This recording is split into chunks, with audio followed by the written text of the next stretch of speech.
Zippity-doo-dah, zippity-day. More Disney fun is on the way.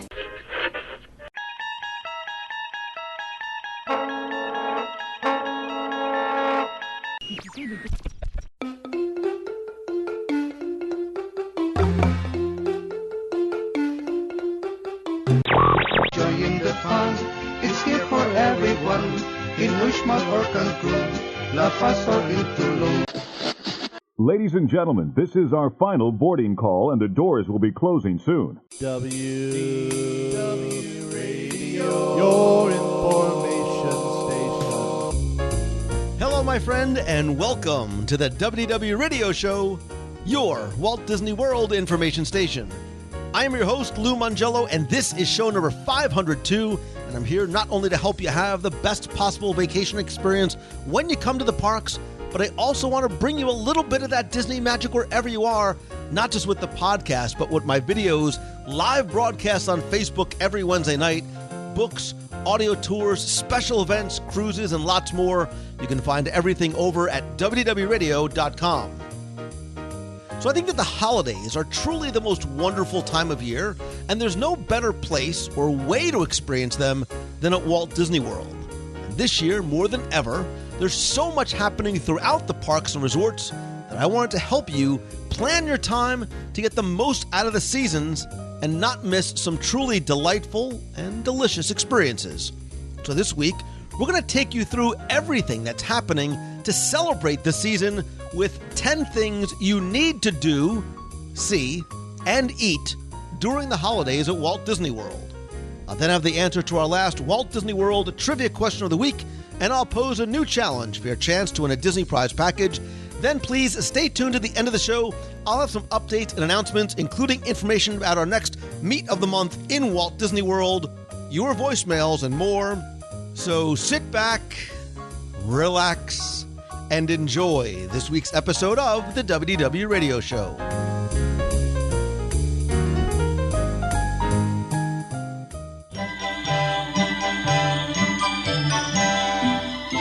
Merry Christmas. Merry Christmas.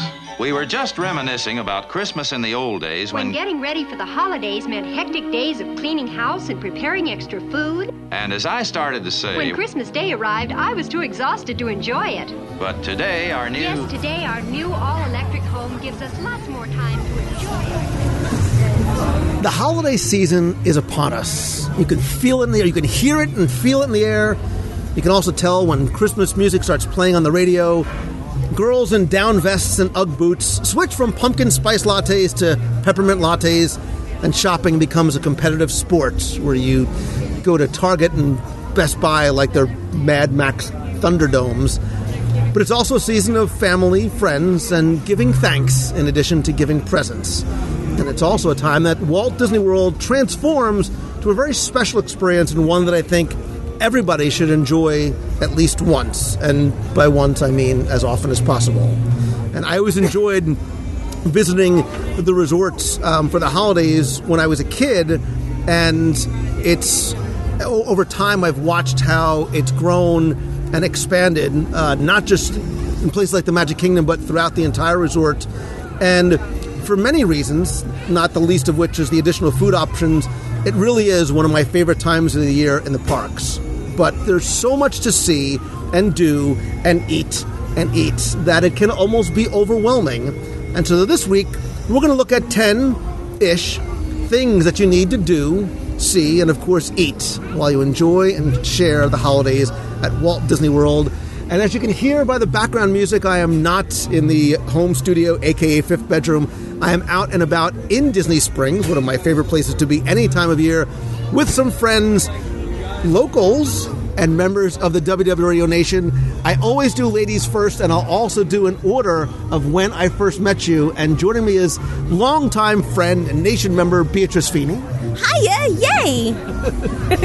And relatively recent Northeast transplant, Lisa Donato Glassner. Hey guys, how you doing? And first timer on the show? Second? I think there was like a Nation roundtable I was on. Oh, that's right. Once. That's right. Yeah. But welcome and welcome back, Michael Ruffin. Hey, how's it going? And again, we all made the right move, and we have come down here to live permanently. So this being in our backyard is not the worst thing in the world. We can come out to Disney Springs to wander and enjoy the holidays. But so you're all relatively recent. And Beatrice, I know you've been here for a while. Is this either of your sort of first time being down here during the holiday season? It's my first. I moved here in February, so it's my first holiday season living here. I've been here as a guest and as a cast member, but this is my first as a local. Where were you a cast member? I was at Test Track. I told people the ride was broken all day long. Lisa, what about you? Is this your obviously first as a local, but first ever holidays here? I've visited during the holidays before, but I will say that living here during the holidays is a very different experience. So I'm sure we'll talk more about that as we go. But yeah, we just moved down here late this summer, so definitely the first as a local. So the novelty is not worn off. Certainly not the novelty of being able to come here. Beatrice, right? And you didn't just move here. You just moved closer. Yes, sir. 45 minutes was like too far. So Disney World is so far away.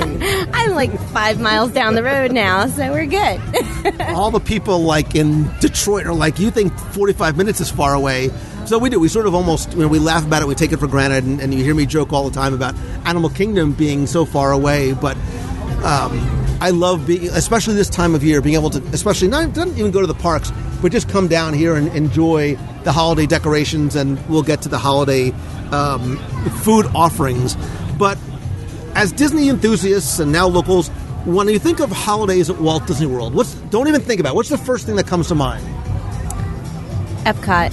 I love World Showcase.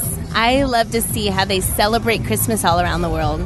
And part of that is because of my upbringing. My mother was German, my dad was from Norway. So growing up in North Carolina, when I got here to actually see World Showcase, that just was an amazing experience, which is why it's part of my favorite part, too. First thing that comes to mind?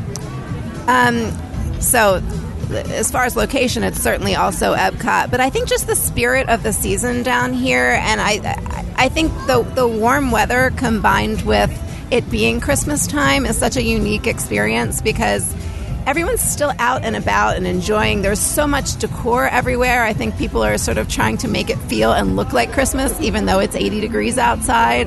But I love it. I love how just everyone from the locals in my neighborhood to, obviously, all of the parks and resorts and Disney Springs just sort of embrace the smells and songs and spirit of the season.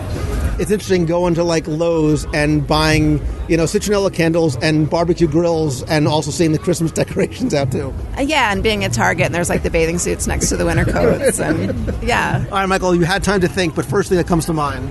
I grew up in a household with a mother who decorates, not as much anymore, but she used to decorate the house from carpet to drape. I mean, just from floor to the ceiling, everything was decorated. So for me, it's the decorations.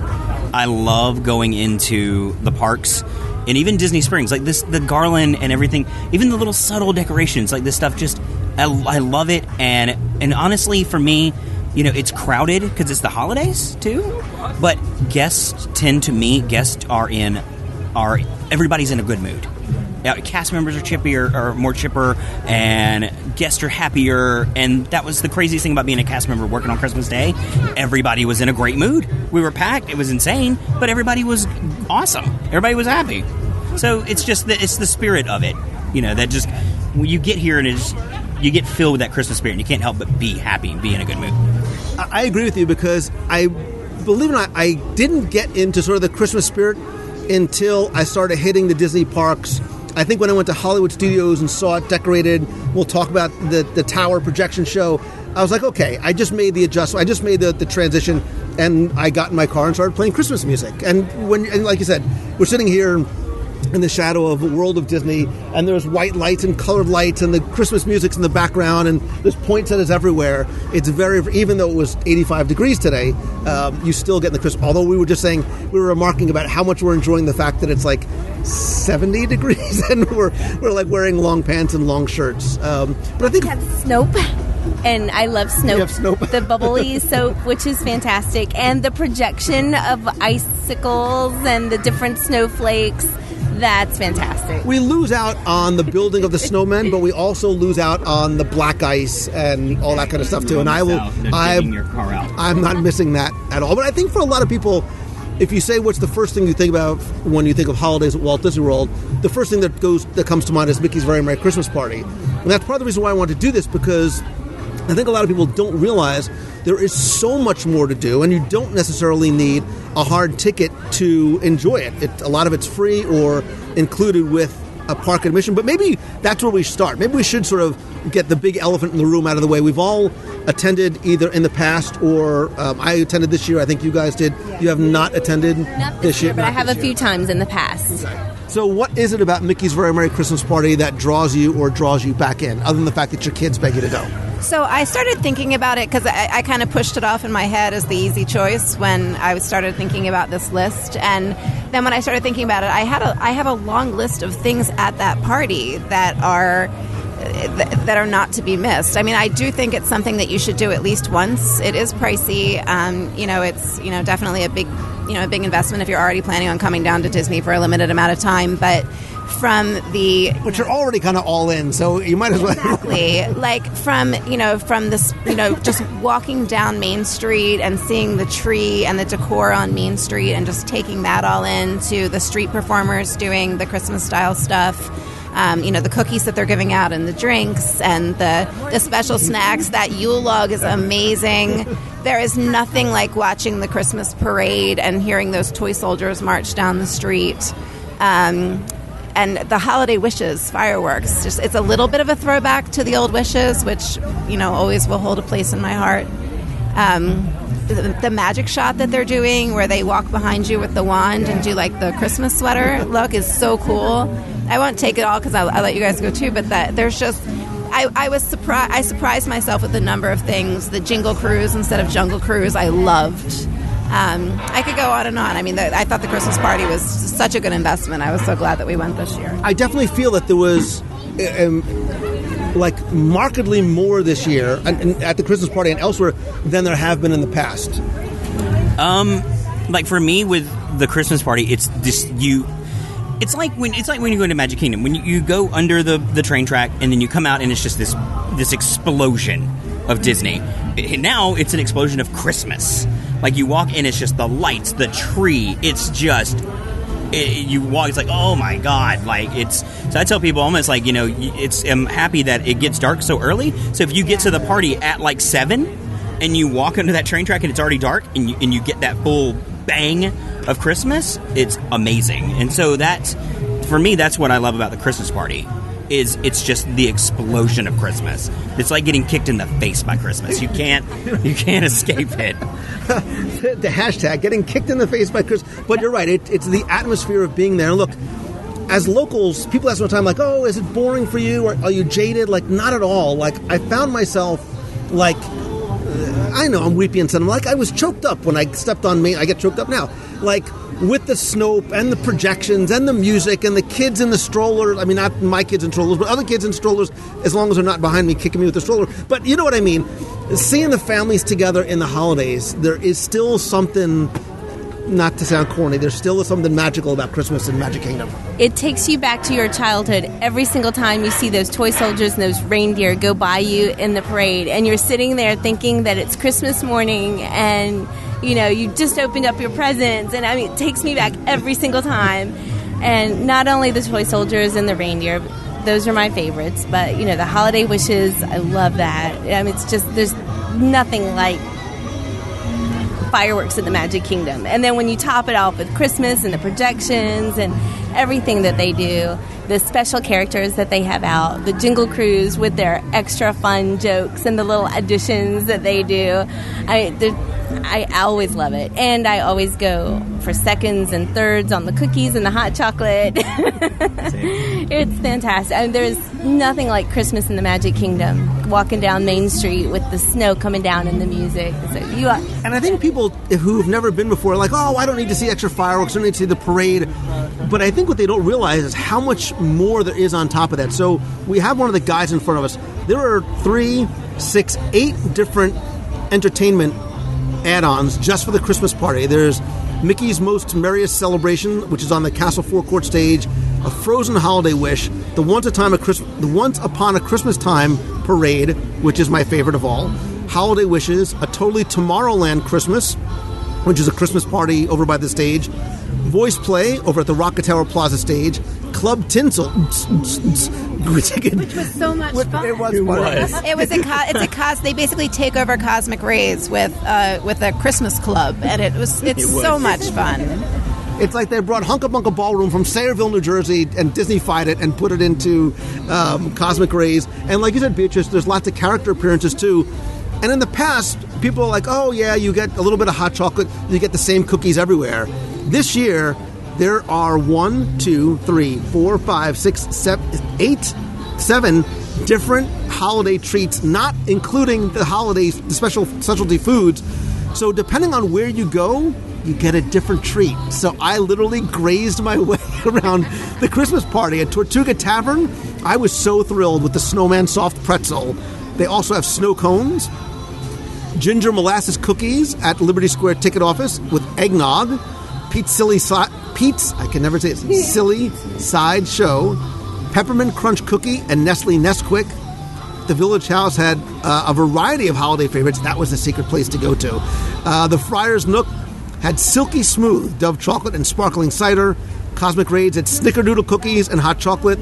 And Anti-Gravities had Santa Claus Cookies and Snow Cones. Which was your favorite or favorites of the holiday treats? Because I didn't know this, that there were all these new things, and I heard the angels sing when I walked in because I was like, forget Jingle Cruise, we need to hit all the treats. So mine was on the bottom part of the list, that Yule log. There is a Yule log that is chocolate with chocolate ganache at Pico Spill.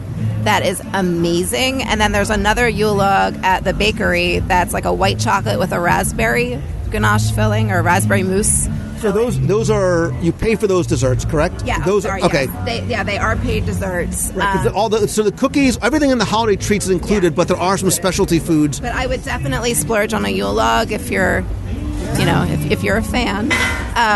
The white chocolate with the raspberry filling was killer. How did I miss that? I was so full. I won't tell you my favorite cookie yet to spoil it, but I think I had about 19 glasses of apple juice.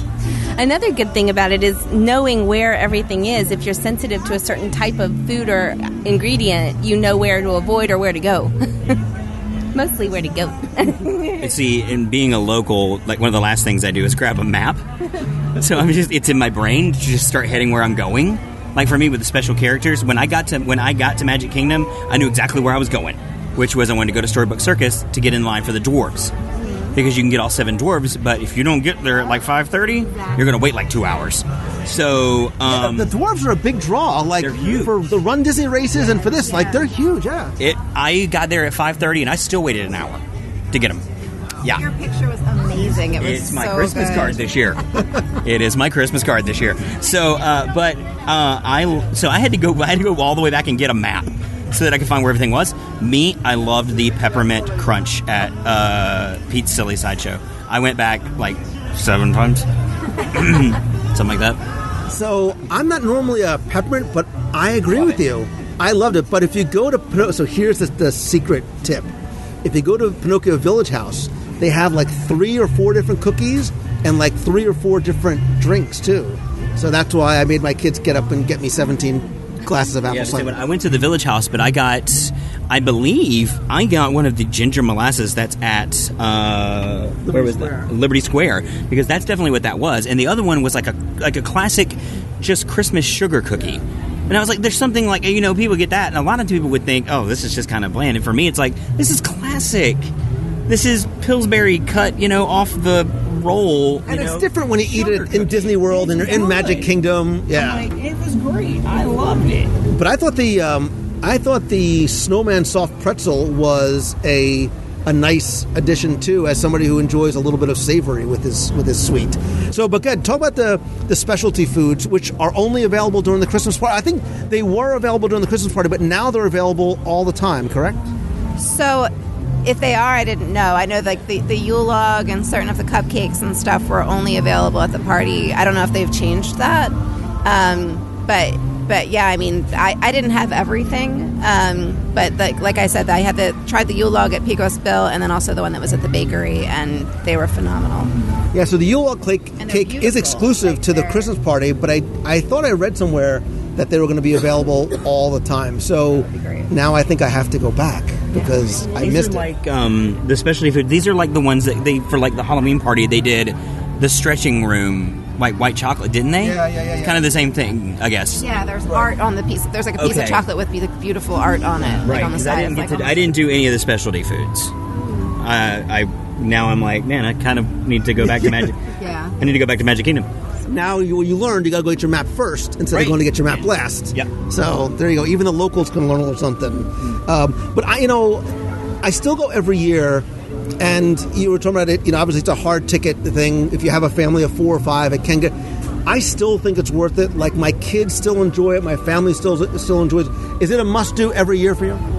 Not every year, but it is a must-do. I've done it a few times, and I will definitely do it again. I just haven't done it yet this year.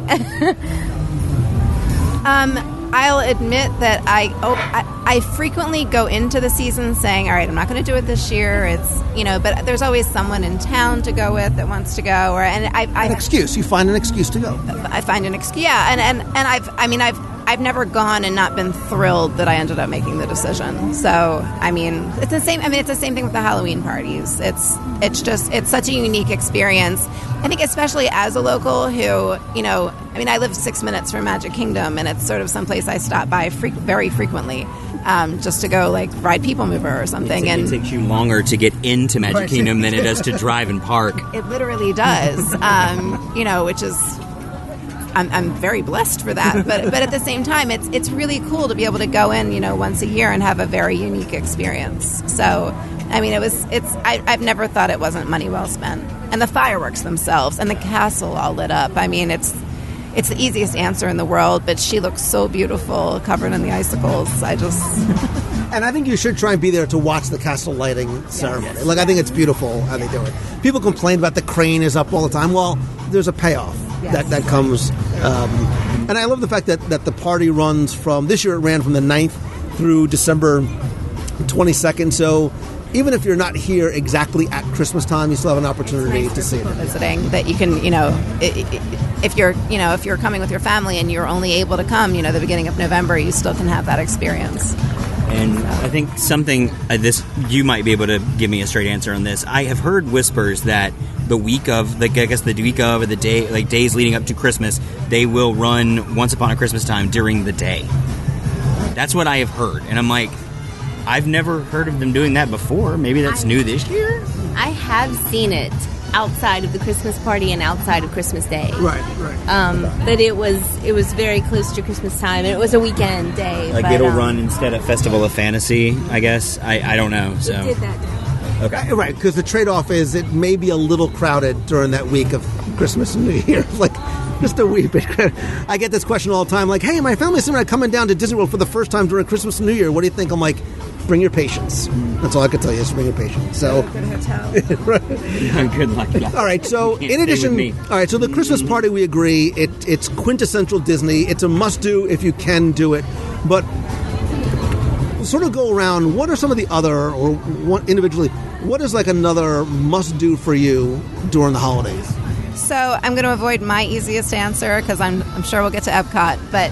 I think that especially if you're traveling and you're not used to budgeting a lot of time out of the parks, if you're traveling down this time of year, I think, absolutely budget time for visiting the various resorts. And, you could spend a day just doing a monorail crawl and seeing, the gingerbread houses and trees and other decor at the Grand Floridian and the Polynesian Contemporary. I love going to Fort Wilderness and just walking around and seeing all of the golf carts and what people have done with their RVs with decor. And Boardwalk has great setups. I could go on and on. They have the marshmallow toasting every night, but doing it with your kids around this time of the year is really special. There's some special food stuff that they're doing, like they've got the frozen apple cider and the frozen hot chocolate at the Contemporary and the Grand Floridian at their gingerbread displays. I mean, I could go on and on about just, everything there is to see at the resorts this time of year, but as somebody who doesn't normally budget time to resort hop, when I was traveling here as a vacationer, I would definitely recommend, setting aside, at least a part of a day to check out what the resorts have going on. I mean, I think you can almost do a gingerbread house crawl because there are so many. I think we did. People think gingerbread house are like they go right to Grand Floridian, which is beautiful. It's 10,000 or so pieces of gingerbread. To watch the time lapse, how they put it together is amazing. This year, they have a special. They have decorating demonstrations. They have a special for pin collectors. They have a gingerbread house pin themed after Mary Poppins. But in addition to that, there's also if you're a child, it's a life-size carousel at Beach Club, which I haven't seen yet. New this year at Contemporary on the third floor is a Cinderella Castle decorated Mary Blair style with a sort of It's a Small World backdrop. Have you seen it at Contemporary? It's beautiful. I mean, it's if you're going in expecting the Grand Floridian's gingerbread house, it's not that. It's a very different style. It's more of a flat style. But if you appreciate Mary Blair's style of art, that's exactly what it is. It's the Cinderella and Prince Charming characters. There's a ton of hidden Mickeys in the gingerbread house itself, which my kids had a blast looking for. And then you can buy the shingle with the Cinderella shoe on it and some other treats right there. Shingle and a nice cup of coffee is And it's 18 feet tall right there by the mural. Yeah. So you've got the Mary Blair-inspired mural along with this amazing gingerbread house that you can buy a piece of, which is awesome. Well, and one of the other ones I think that you should go see, so we were saying earlier that Disney's Animal Kingdom right now doesn't have a lot for the holidays, but one thing they do have is they have a gingerbread African-inspired marketplace. And you said, Beatrice, it's like a 3-foot-long gingerbread roll? Yes, you had me at dark chocolate. That was the only thing I heard. 5 pounds of dark chocolate. I want to eat this thing. It's amazing. I know. It's there through January 2nd, but it's the second year they've done this, and it's pretty cool. So it's something that you could easily miss because a lot of people don't look for things in Animal Kingdom. There's also the Capitol building, which I think a lot of people don't realize is if you go over to American Adventure, they have a replica of the Capitol building made out of 50 pounds of gingerbread and 20 pounds of icing. And new this year, right over there, and we're going to go see it as soon as we're done, is the gingerbread Disney Springs icon at Amorette's Patisserie. And have any of you seen that yet? I've seen, yeah, they have that, and they have some gorgeous desserts over there that we should definitely check out. Yeah, I mean, my choice to be next to the Daily Poutine and Amorette's is incredibly deliberate. I talked about the music and the ambiance, but really I'm just here for the food. But I think that, especially like for kids, and the thing about the gingerbread houses too is it's free. You don't have to be staying at the resorts. You don't have to pay to go anywhere. And it's something I think for adults and kids to do together. Is that something you try and do every year? Or I have never seen the gingerbread houses. That's something brand new for me to do this year. Come on, It is something brand, and I'm saving it. I'm saving it because I have one of the resident passes. I black out, I think it's like December 18th. And I'm blacked out from like the 18th to like January 1st. This is the days I don't want to go anyway. When he started saying I black out, I'm like around 6 o'clock on Saturday night. No. My annual pass blacks out from like December 18th to like January 1st or 2nd. So I'm like, this is the days I don't want to go anyway. Right. So that's when I'm saving that's going to be my resort time to go and see the gingerbread houses and go and see this and that. Because I still want to get that Disney Christmas, magic. And I don't want, but I don't have to go into the parks to do it. So that I'm excited about. I've never seen any of the gingerbread houses. I've never seen the Floridian. Don't go hungry, man. I'm telling you, don't go hungry. Don't go anywhere you suggest hungry. You have trained me well, Obi-Wan. All right. For anyone who hasn't seen it, the Grand Floridian Gingerbread House, the shop, the gingerbread house shop is actually located inside the gingerbread house in the back. I mean, it's that big. It's stunning, and the tree in the Grand Floridian is... But you can almost make an afternoon or an evening. Like, you can go there, maybe have dinner, get a shingle, go to Meisner's Lounge, listen to the Grand Floridian Society. I love that resort. So, I mean, you can do that, and again, without having to go into the park. So, all right, so Michael, what is then one of your must-dos during the holidays? Or must-eats, it's okay. Until I started working, with worship and ministry like I do, I was in school to be a history teacher. And I absolutely love the Epcot storytellers. Yes. because it's so, it's a storyteller, it's fiction, it's whatever. It's historical.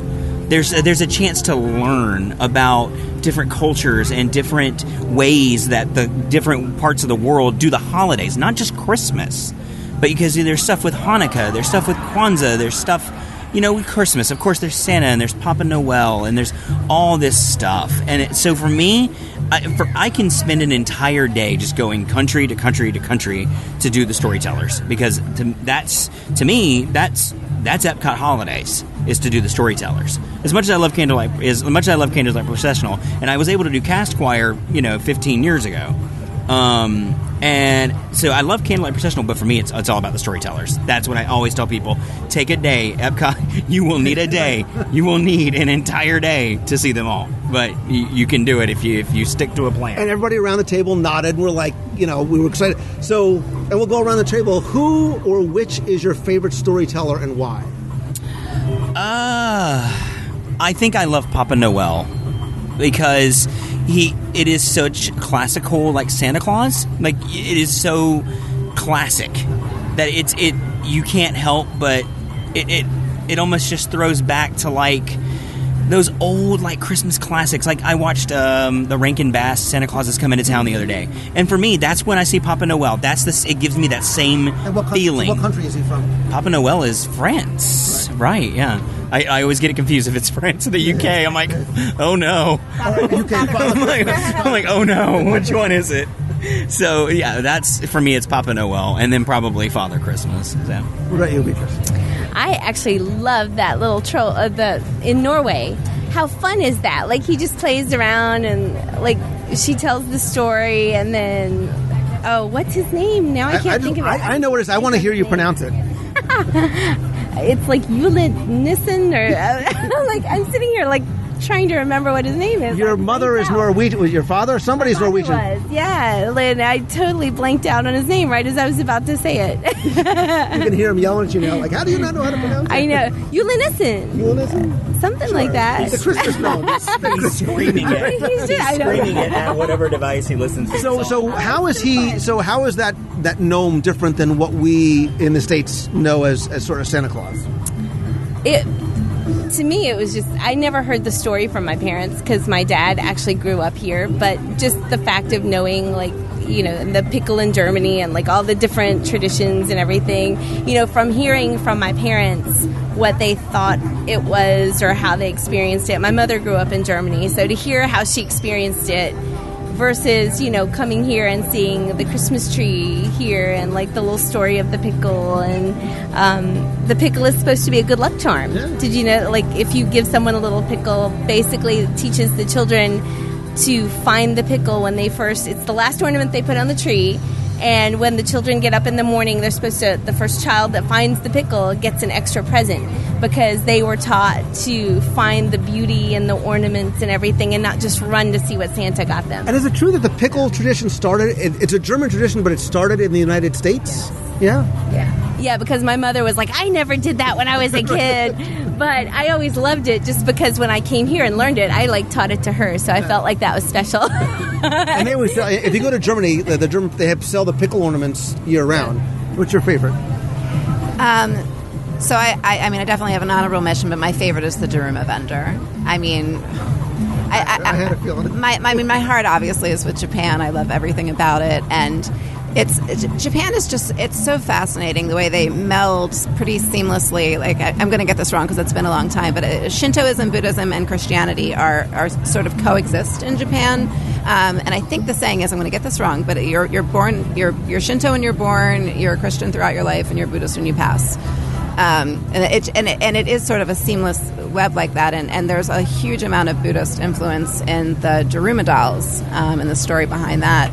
But I just love listening to her speak. You learn so much about Japan and Japanese traditions. The history of what the Daruma doll is, and painting the eye, and then when the wish comes true, you paint the other eye. And that the doll itself represents perseverance and good luck and the ability to sit still. I just love listening to her talk. I should mention the Christmas Witch in Italy, and we can talk about her too. I love her. I'm sorry, go ahead. But I just didn't want to not mention her. But no, I mean, the Daruma doll vendor is absolutely my favorite. And I watched her. I specifically made a beeline. She was the first one I watched this year. I brought some friends along who had never seen her before and didn't understand.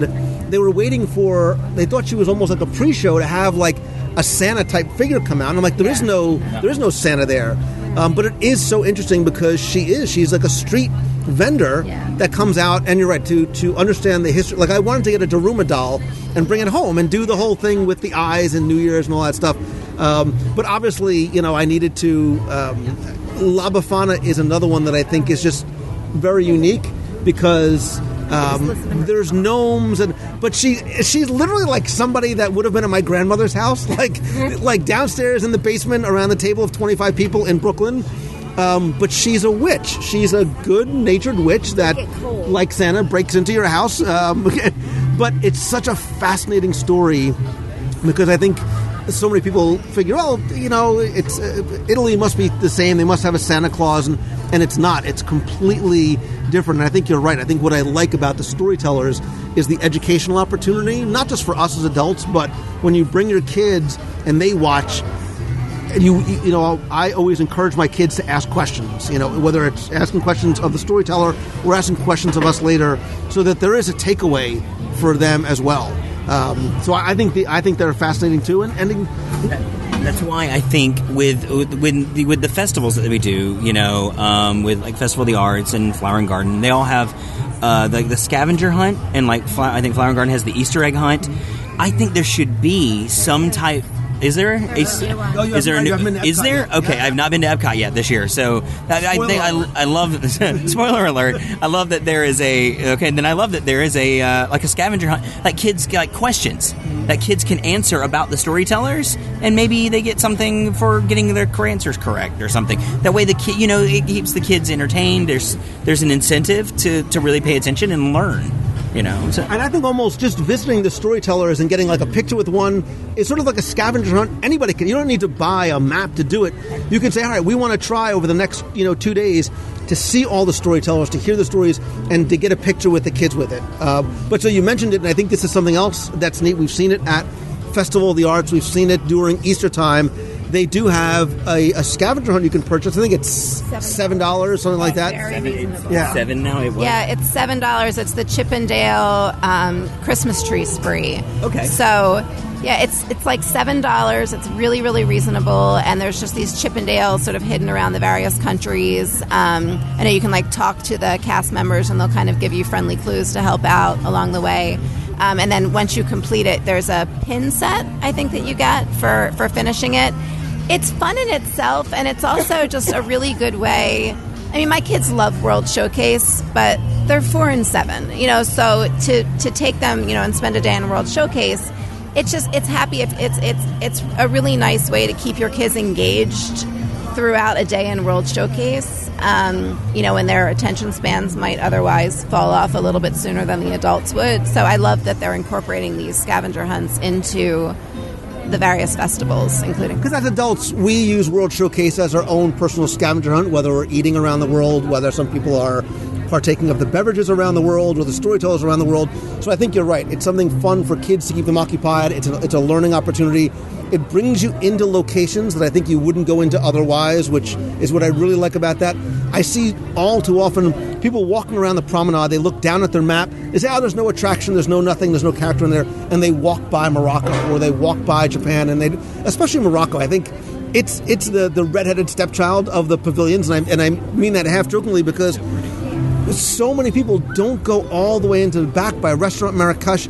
There's plaques everywhere, and there's a lot of stories to learn from there. So commissioned it, right? The king, that was the one country I think where the king of Morocco had a real role in, obviously not designing it himself, but approving the. And he sent over 20 some odd Malims to come over and do all the design. And so it's incredibly. And again, Morocco is one of those places that most of us probably will never get to, so that's as close as we're going to get to.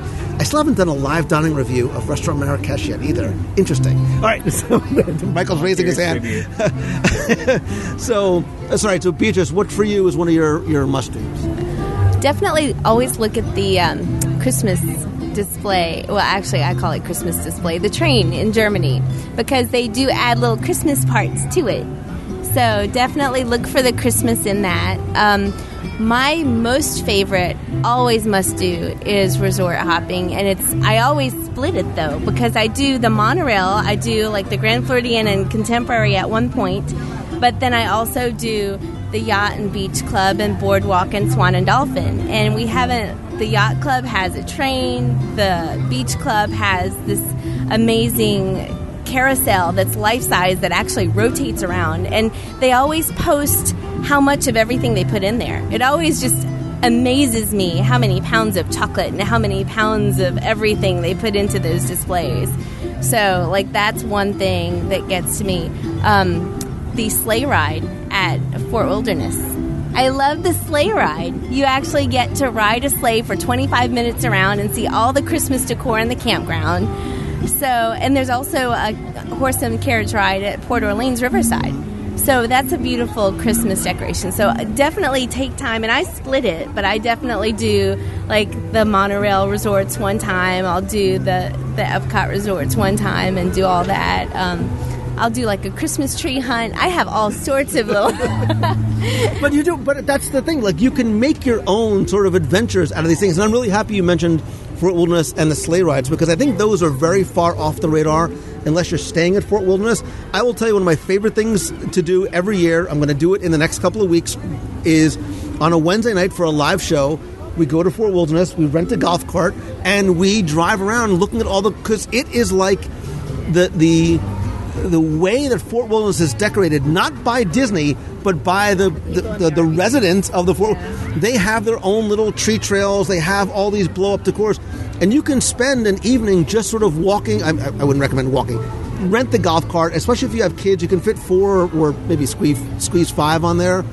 But some people hand out candy canes, and there's food, and there's music. The golf carts are decked out. Yeah. People deck out their golf carts, and there's a parade of golf carts at some point. That's so much fun to watch. Like, the Fort Wilderness is one of those places.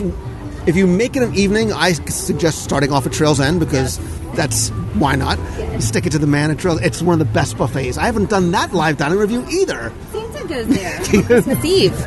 Santa goes to Pioneer Hall. Really? Yeah, on Christmas Eve. He actually hits a lot of the resorts on Christmas Eve, but he actually kind of parks in front of Pioneer Hall to see the kids for a little bit on Christmas Eve. So it's really cool that things... I like the fact that Santa takes a little me time and gets to spend some time relaxing at the resorts. And I'm going to transition to one of the things that I love, and part of the reasons why I chose here is I think Disney Springs is also a destination, whether you're local or whether you're visiting, especially if you don't want to maybe spend money to go into the parks or go to the Christmas party. There's a lot of stuff to see and do here, and I know you're probably thinking he's going to talk about the Christmas tree trail, but what I think is something new this year is there is actually a character breakfast with Santa and Mrs. Claus at T-Rex Cafe. Right? I think we need to do that. It's on select days in December. I'm quickly looking to try and see what days it is. But how cool would it be to have breakfast with Santa in the ice room at T-Rex Cafe? I'm in. I've never been to T-Rex. What? I've never been. Every time I walk by it, I'm like, ugh, it's so crowded. There's so many people. My child, I need to take you, and we need to eat together a lot. I've told you. Why do you think I always volunteer as tribute for these things? There's nothing quite like sitting in that ice room and watching your food appetizingly turn from red to blue. And then going out into the sun and trying to have everything looks orange when you come outside. But Disney Springs has a ton of stuff to do. And actually, when you park at the lime or orange garage, you can pick up a monthly calendar that has all the different activities. One of the things, Lisa, we did with our families was we did the Christmas tree trail, which runs every day from about 10 or noon to about 10 p.m. And I think this year there's 25 trees. There's 10 new trees, all inspired by different characters or stories. again, there's no wait. You can just walk up and walk right through it. It's great photo opportunities. It can get crowded depending on the time and the day. Right. Like I came on like a Friday night and it was super crowded. But there's a Peter Pan tree, and as soon as I saw it, I like the waterworks just kicked in. I was like, so look at the detail. I mean, on that particular tree, there's the pirate ship, there's Tinkerbell, and on every single tree, there's a decoration that if that's your favorite tree, you can go and get that decoration and take it home. So not only is it your favorite tree, and it's like a memory of your trip, but you have a little piece of that tree to bring. Spoiler alert. To combine your two stories, I went to World of Disney the other day to get a Peter Pan ornament, and they were sold out. They were sold out of Peter Pan ornaments. So the Peter Pan tree was obviously a big hit. Would you have a favorite tree? I don't know. I mean, I loved the Rapunzel tree. I thought the villain's tree was just very, very unique. Peter Pan, obviously. But no, I mean, we were there like on a Sunday afternoon, and it wasn't that crowded at all. As you're going, another thing that's nice is Santa is in there, and the way that they do it is you get a pass, and they tell you when to come back. So if you can swing it, you can kind of go in and go to Santa and get your pass, and then sort of pass the time that you're waiting inside of, seeing all of these different gorgeous trees.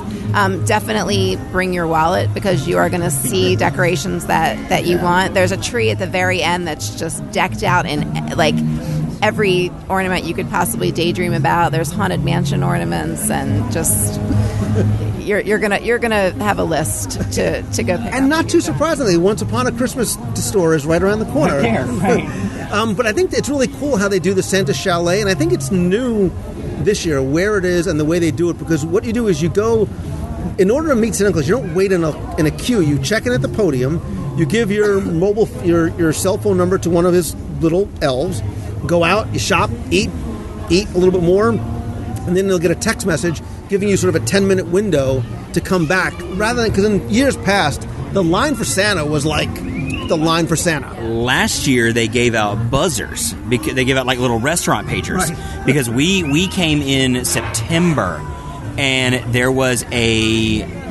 out of buzzers. We were here during free dining, so that's just always a crazy time. So it's you got a restaurant pager and you came back. And the location was different. I'm trying to remember exactly where he was last year, but this year he's at the end of the Christmas tree trail. So honestly, what you can do is you go in and give up your number and then make your way backwards through Christmas tree trail. And depending on how fast you go, you might not get very far before you come back. Just because they post the wait time on the outside of the Santa's Village to tell you roughly about how long. When I went the night I went to the Christmas tree, it was 150 minutes. But that week, I noticed the Sunday afternoon that we were there, which was, you would expect it to be pretty full. It was a 30-minute wait, so it's not always terrible. But the Christmas tree trail, the kid. I mean, we have kids of different ages, but they all enjoy it. Whether they're trying to spot the characters or look for their favorite ornaments.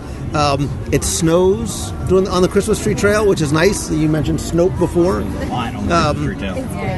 But there's other things to do and see, and obviously eat down here as well. There's actually a Stitch's holiday gift hunt, which is I want to go into World Disney when we're done here and try it out. You need to find Stitch in a scavenger hunt throughout Disney Springs. Once the mission's complete, you visit one of 4 different redemption centers to get a festive surprise. And I don't know what that festive surprise is, but I hope it's delicious. We might have to do it just to Stitch, so you're not really sure if you want it or not. You're like, There's also a lot of special events in a number of different stores, depending on when you go. There's trunk shows and holiday releases. Again, Breakfast with Santa at T-Rex, I just looked, takes place from 8 to 10 a.m. on December 2nd, 3rd, 9th, 10th, 16th, and 17th. So there's only 6 days to do it. You can call 407-WDW-DINE. There's also a lot of artist appearances throughout here as well. And they give you a little calendar inside so you can see what other special events are going on, like National Cocoa Day, National Cupcake Day, National Hamburger Day. Hello, Deluxe Burger. Yes. National Sock Day. What? Wear those. But it's it's neat, and there's a lot of stuff going on. Obviously, the Void, the Star Wars experience, is going to open up here next week, so I'm looking forward to check it out. But again, just The music, I love the live entertainment down here. One of my favorites. So we're right by one of the living statues in front of Amrit. I love the the rolling piano. I just think, and I think that's new. This or last year was the first time I know one of the performers. But you talk about an unexpected surprise for guests as he or she comes rolling up. I think that's really neat. That is awesome. I love it. Another thing to think about this year, if you're coming, Cirque du Soleil is going to be ending very soon, so try to fit that in if you want to see that. Have you ever seen it before? I have not seen La Nuba. Have you seen La Nuba? I have not. What? As I'm choking over here. Oh my! You're choking because you haven't seen La Nuba. I've seen it a number of times. I saw it. I took my son last year. I love Cirque shows. I've seen a lot in Las Vegas. I think this one it's ready for retirement. Have you ever seen a Cirque show at all? No. I'm dying. Vegas. Do I ask which ones you've seen? Very different. Yeah. But I would love to see a Cirque show return. Maybe integrating some Disney IP, some Disney characters in there, because I think it'll be a much bigger attractor for families to know that Baymax, Olaf, Peter Pan, Spider-Man would be amazing, right? Right. I see what you did there. It would be amazing. Show. Yeah. Right? What I would love to see, because I'm a theater kid. I've done almost 20 years of musical theater. I would love to see, and I know we're getting the theater in Magic Kingdom coming sometime. I would love to see with stuff like, you've got Frozen that's getting ready to go to Broadway. You've got Tarzan. Hunchback got an amazing new treatment a few years ago. Disney, the Disney on Broadway has an amazing talent. I would love to see that become a rotating Disney Broadway style house, where that's what it's always changing. Like, from February to May, it's this show, and then from this show, or even better, put something the original. Like a new Disney original show, Disney Broadway, in that theater, and make that where it stands. That way when you're here, it's like La Nuba. If you want to see it, you've got to come here to see it. Right, because we're locals, but there are some people that, the average trip is once every 3 to 5 years, having something that's there all the time. But I also do like, and maybe this is because we're local, I like the idea of sort of a show that rotates through. You could have Disney on Ice, you could have the Marvel show, you could have a Frozen show. So there's always a little bit something new. This is me speculating. I think that section, the west side of Disney Springs is next to get a little more TLC and a little pixie dust sprinkling beyond NBA experience. I think the next 18 months there are going to be very interesting. So anything else in Disney Springs that we missed or that you need to do here? I think we pretty much covered a lot. But I just say it, before you guys got here, I was just wandering around. I wasn't grazing. I thought about it, but it was so nice to be able to get, like we prefaced the segment by saying, that spirit of the holidays without having to go into a theme park. So, I actually loved when I got here tonight to take a photo of the Christmas tree, the balloon, the food trucks. I was like, this is Disney magic right here. It's a beautiful moonlit night, full moon. It was just a gorgeous temperature. I mean, there's nothing better than to just be here. So this is a night that people move to Florida for. The weather's perfect, the holiday decorations, it's not very crowded, and there's poutine steps away. I'm like, is it? I mean, it's you have a dopey in January. I have the 5K. Is it too early to carb load? Because there's poutine right there. No. Michael, my son, you should be carb loading all year long. So, training runs need fuel. I know. Training runs. I was thinking Netflix. All right. So, all right, Lisa, what is next on your must-do list? I could go in two directions. All right, I'm going to go to Hollywood Studios because we haven't been there yet. I want to go back to Epcot, but I think we'll save Epcot for last because that's the big. So, I think sort of to take a step back, Hollywood Studios at this time of year, and this is in part speaking as a new local, sort of enjoying the novelty of the holidays in Florida, But if you want to be like punched in the face by like the irony of celebrating Christmas in Central Florida, go to Hollywood Studios. I mean, I think I posted a picture yesterday when we went over there in the morning spontaneously of just looking down the main drag at the rows of palm trees and the Christmas decor. The blue skies, and I mean, there's a lot to talk about. I think this year at Hollywood Studios, they have a lot going on. Which right now people don't think it's being called, and because it's in a transition phase. Yes. It's the half day park. There's not a lot to see to do, and I agree with you. I say nay. Right. I mean, I think that they have really been so smart about making Hollywood Studios, the lights are not there this year, and that's, I think a lot of people were sad about that, but what they're doing in Hollywood Studios to, make it sort of a focal point for the holidays is so smart. I mean, we mentioned, it's silly, but we mentioned, before we started, they're giving out these annual pass holder, car magnets. That's basically the AP pass holder car magnet that has the Christmas lights on it, just to kind of bring people in and get something fun. And they're super cute. We got a few yesterday, but they're doing the sunset season's greeting on Sunset Boulevard. That's absolutely beautiful. You've got your Snope and they do the billboard shows with the elves. I think there's like a Muppet theme and Mickey, Frozen, and Mickey, and then they do that, and then they follow up with these gorgeous projections on the Tower of Terror, which is just this amazing. I mean, when I first heard about it, I was like, when I first heard it, I was like, ooh, don't do that to my Tower of Terror, but it's gorgeous, and it's just this huge, beautiful screen for the projections that they're putting up on it. Similar to what they do on the Chinese theater during the Jingle Bell Jingle Bam, fireworks show. There are these beautiful sort of building facades that are available in Hollywood Studios that I love to see them making use of with these new projection shows that they're integrating into the fireworks show, obviously there, and then what they're doing on Sunset Boulevard. I think Sunset Boulevard is beautiful in and of itself at night, and I love their vintage looking decorations that sort of hang from all of the lights.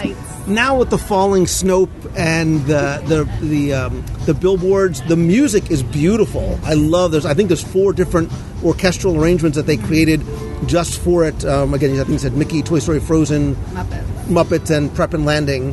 So I think there's something for everybody and every age group in there as well too. You guys have both seen it? Yes, I loved it.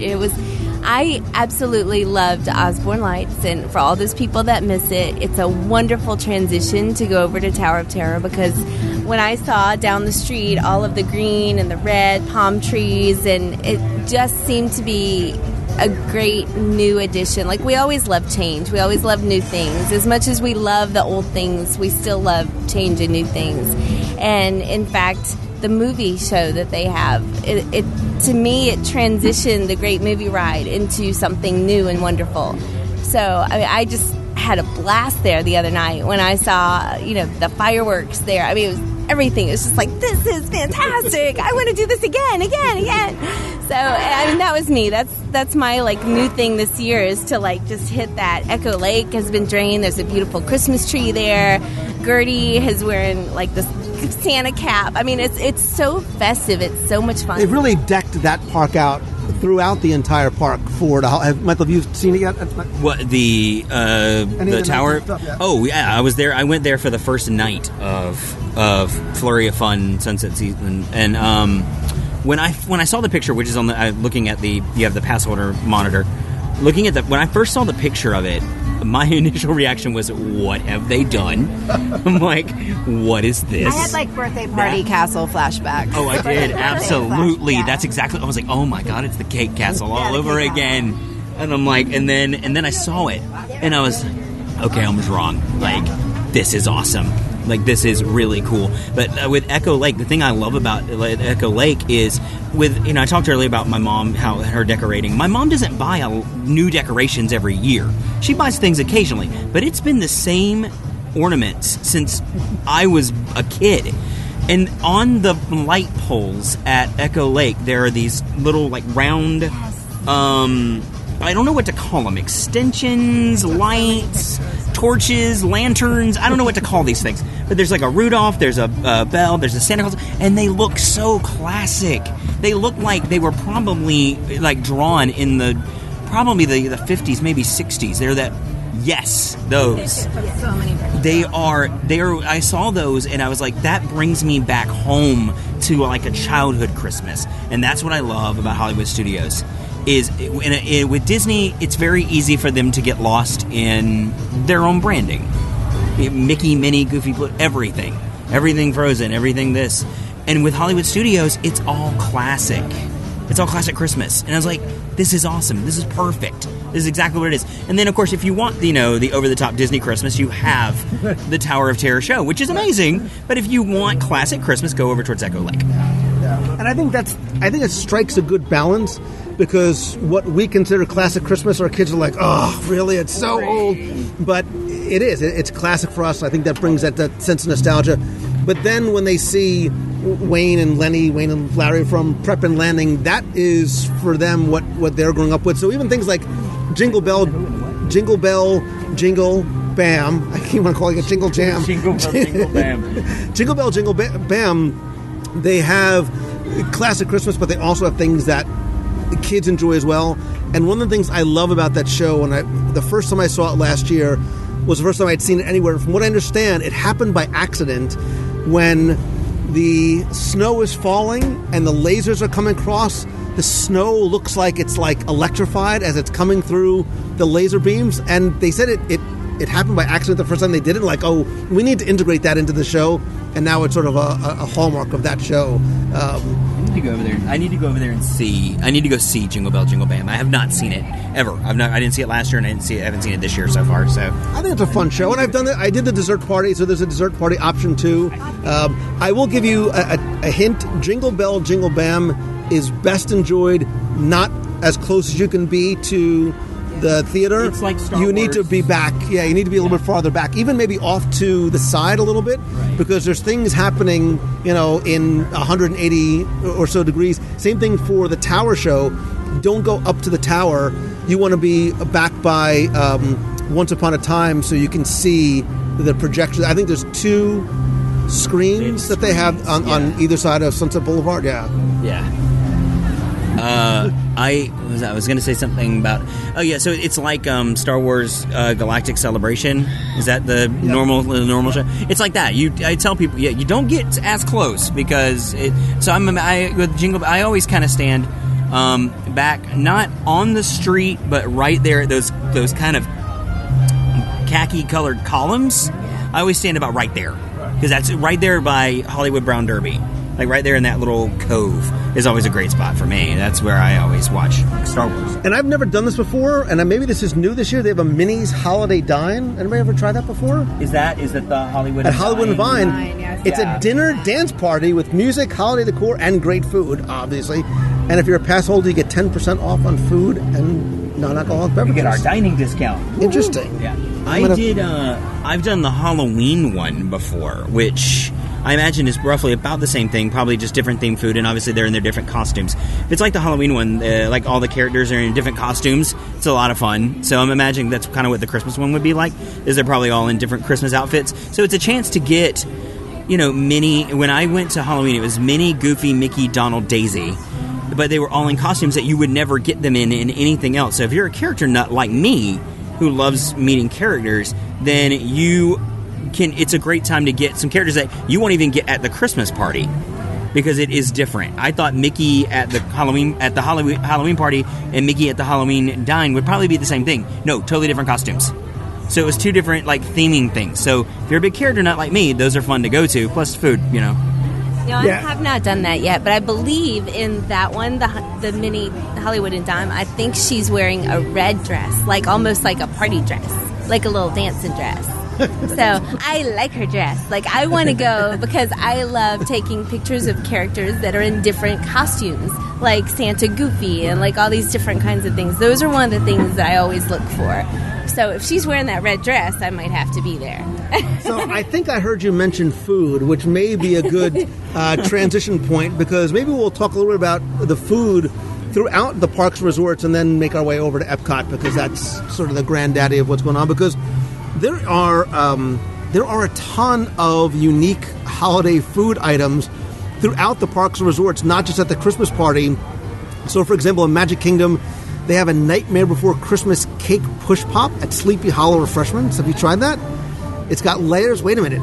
Orange vanilla cake, cranberry cherry mousse, white crispy pearls, cream cheese, buttercream, and holiday sprinkles, topped with a chocolate piece featuring Sandy Claus, the Enchanted Christmas Bell dessert at Gaston's Tavern, prep and landing themed gingerbread cupcakes, hot chocolate. What? Hot chocolate flight at Min and Bill's? What? Wait a minute.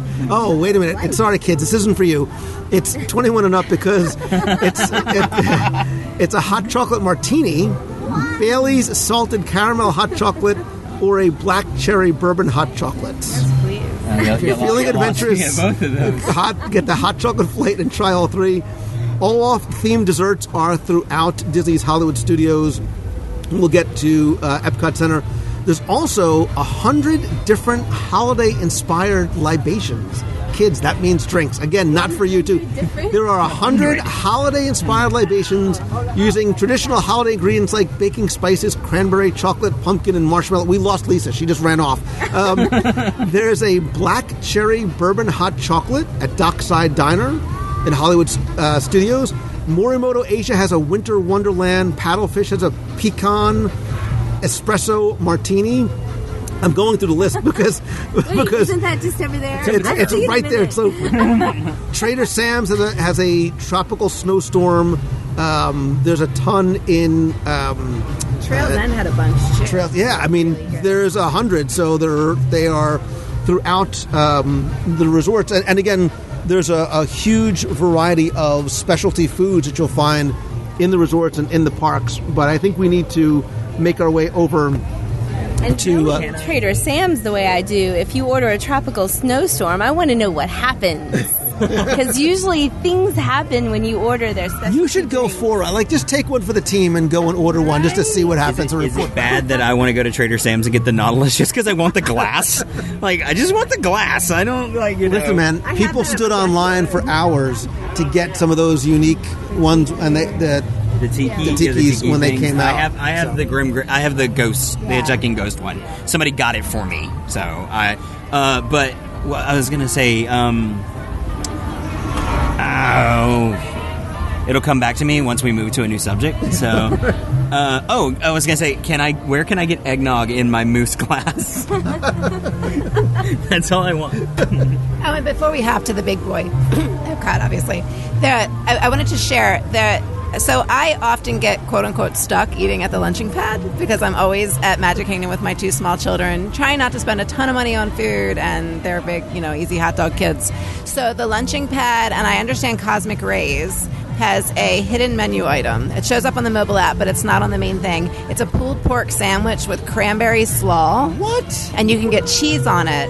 And I was so excited because I'm always getting hot dogs for my kids at lunching pad. And it was really good. I mean, it was a simple little sandwich, but it was coleslaw with dried cranberries mixed in it. It was really good pulled pork, and you can get cheese on top.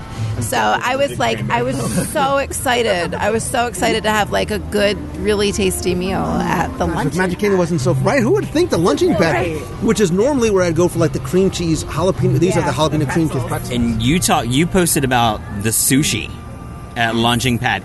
That's at the cool ship. Excuse me. I tried that on Dapper Day, thinking, okay, it's $5. This is not going to be great, Joe. So under expect and over deliver. So I tried. It was really good. Yeah. I was like, obviously it's no Morimoto Asia. Right. It's no Tokyo Dining, but for Magic Kingdom for $5. Yeah, it was good. I liked it. So, I might have to go take a research trip over to Magic Kingdom sometime soon, just to. We've come a long way from just the holiday sandwich at Earl of Sandwich. Yeah, no kidding. We've come a long way, baby. Listen, they have holiday poutine at Daily Poutine with the stuffing on it. We're so going to get that as soon as we're done. But this year, Epcot is celebrating the Festival of the Holidays. Lisa, I think, is dancing or seizing, one of the two. It's officially a festival now. Epcot, the festival park. Well, look, you know it's a festival when you get a passport. And this year they have the holiday passport. It runs from the 19th of November all the way through December 30th. And when your passport is 25 pages long, you know that there's lots of good stuff inside. Now, to be clear, the Festival of the Holidays isn't just about the food. We didn't even touch on the ton of holiday merchandise available throughout the resort. There's tons of holiday entertainment. There's Illuminations has the holiday tag at the end, although I do miss Walter Cronkite at the very end. But I think something too was they've been really cognizant of for the Epcot festivals. Look, and I think as soon as this is over, doesn't Festival of the Arts start right up not long after that in January 12th, so just a couple weeks after. They're really cognizant of the fact that they want to have things for kids, so there are a lot of kid-friendly dining options in there, as well as kid-caught fun stops. There's different photo opportunities. There's cool little holiday crafts. So, for example, if you go and you need to go into the Odyssey to go to the Cookie Nook, because there's 18 different types of delicious cookies, but they also have little holiday crafts, so you or your kids can go and make snowflakes, and it's all free, it's all included. So I like the fact that they have a lot of stuff for kids to do, including the Christmas tree. I love is that they give you the passport, which is basically a free souvenir, and that for the kids and me who love to get their passport stamped, you don't have to go up and interrupt every line. You actually have the stamps here that you can put in the place, and you can do it yourself without jumping in front of people when there's already a long line. Honor system, right? You gotta I know, right? See, the kids have the Christmas tree and the Easter egg hunt to get their stamps. See, we adults, we get to put a sticker in our passport every time we get a drink in Epcot. I use them when I tackle the different food options, because it's anytime you get anything from one of the stands. I don't earn my sticker until I've wiped out the stand. Wow. Not necessarily alcohol options. But no, I clear the slate. So let me just be clear, because our friendship could be riding on this. You make sure you try one of everything at the stand in terms of food options. Everything up top. I just gave her a high five. Because I think that the only way to really understand and appreciate it is to make sure you run the entire gamut. So I think that's the way to do it and do it right. I'm so hungry right now. Right? So, Michael, you haven't done this as yet, correct? You have not. I have not gone into Epcot yet. Beatrice, have you done it? Probably going to do it. Have you been there? No, not yet. Oh, my goodness. You guys don't know what you're... You guys go through all the food last week, and I was like, oh, my gosh, I got to get in there. This one right here is always posting pictures of food, and I'm like, killing me, Lisa.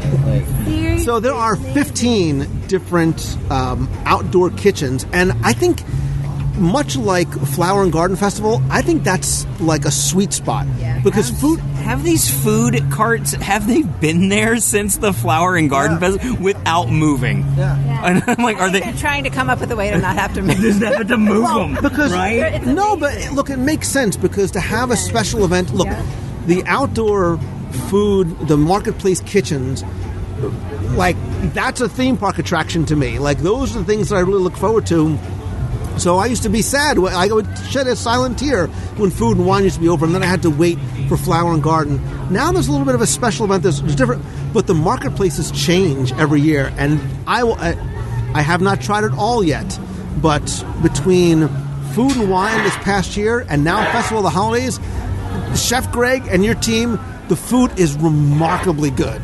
I'm looking at you both, and you who are listening. I was drooling last week when you showed those videos. And what I like about it too, to put an edutainment spin on it, is there is a little bit of entertainment value too, but it's an educational look. One of the things that they did was they really wanted to bring food, and Chef Greg had even said when they had talked about that meat pie with the ketchup, he's like, ketchup, but he realized that's how it's eaten, and they talked to a lot of the cast members, and they said, this is what we eat at home. So you can learn about, I say all the time, I think the way to learn about a culture is not just through its storytellers, but through its food.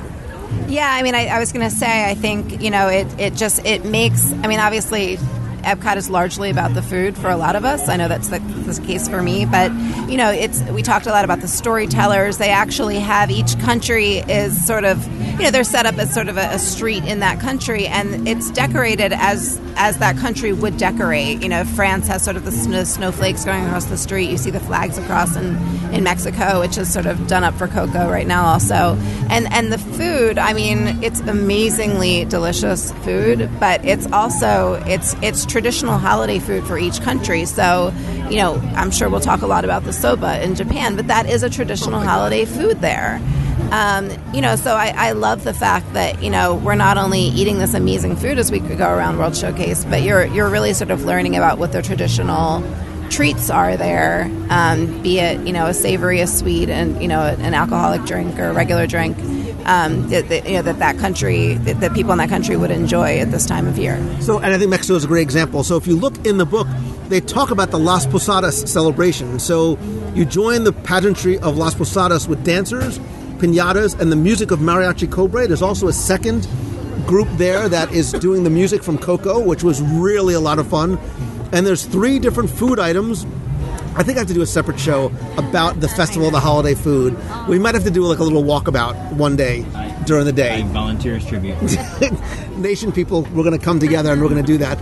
But they have 3 different food items. I will tell you, spoiler alert, I tried all 3. They had a tostados, a tamal, and buñuelos, which were very different than what I was used to.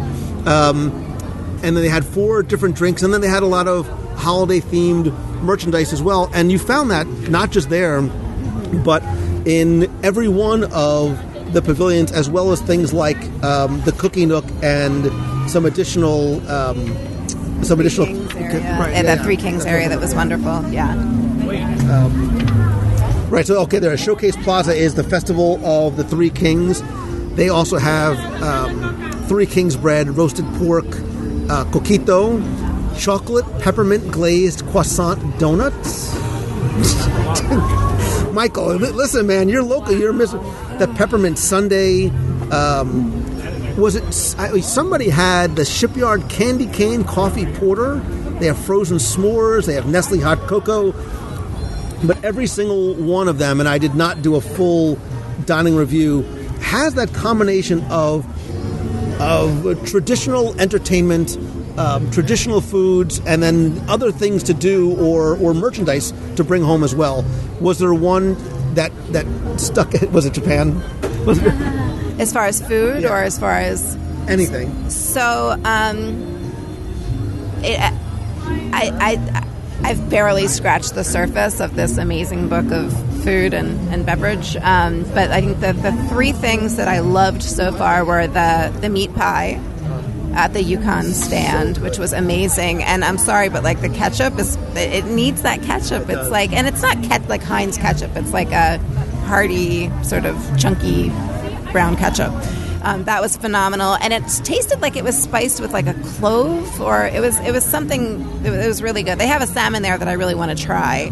There was a bûche de Noël, a maple bûche de Noël, at that Yukon stand that was fantastic. The tamale in Mexico was killer, and of course the soba in Japan. I mean, it's a big hearty bowl of soba noodles and shrimp tempura and chicken. I think my children and I both, ate it for quite some time, and they serve it to you it's a disposable bowl, but it looks like pottery. I kind of wanted to bring it home. I wanted like a set of 8 for my house. Yes, it was. Yeah, I mean, there's so many other things I'm excited to try. At the festival, the Cookie Nook stuff was phenomenal. That gingerbread cookie with the cream cheese and preserves on top was really, really good. I could go on and on. I literally ate everything at Food and Wine, so I feel like you're still full from Food and Wine. I feel like I've just barely scratched the surface of this lovely book. Yeah, the Cookie Nook has, I believe it's 7 different cookies. I did a live video. They gave us a little preview. I did a live video. If you go to the Facebook page, you can find it there. And the cookies are not sort of small, they're giant plate-sized cookies, but the the ginger snap cookie, right, with the cream cheese icing and cranberry jam. It's almost a knife and fork. Michael, right? It's almost a knife and fork. I know you don't do the cranberry thing. I'm definitely allergic to cranberry. So I'm like, oh, this sounds so good. Cranberry. No! They'll do it without the cranberries. Will they? Okay. Yeah. They'll make it, right. But they also had gingerbread cookies. They've got the double chocolate peppermint cookie with itty-bitty, teeny, tiny little peppermint candy canes on top. The food is remarkable. It's fresh. It's plentiful. And I was with you on the Japanese soba noodles. The chocolate. Do you know what surprised me was the turkey, the slow roasted turkey, and the American. Do you know why? Do you know what the key to the slow roasted turkey, which I ate like just days after Thanksgiving, is they take the stuffing and they press it down and they griddle it.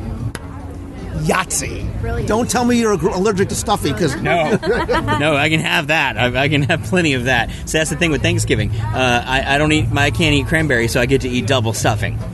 You can eat double stuffing anyway, whether you can allergic to cranberries or not. That cheese fondue and dressing. Oh, with the bread, and then you take the bowl of bread with the cheese in it, and you eat the entire bowl of cheese. What? It's not one. Why did we do this in Disney Springs and not Epcot? Why did we do that? I mean, look, you can and you should, I think, make a day of just wandering the promenade to partake of the storytellers and the food. I mean, and Festival of the Holiday, like if you want to do it all, you can't do it all in one day. No, I don't think you can hit all of the entertainers in one day. Forget that. I can't even eat that much. I can't eat that much in one day. You have to do 2 days of that. And look, we would be remiss if we did not mention, obviously, the Candlelight Processional, which I see every year at least once or twice. I am not man enough to admit, like, some of the music moves me to tears because it is so beautifully arranged.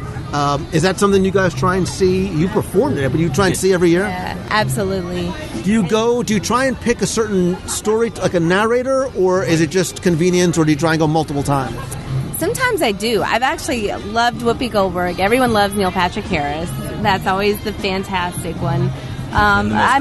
Before it actually being Christmas.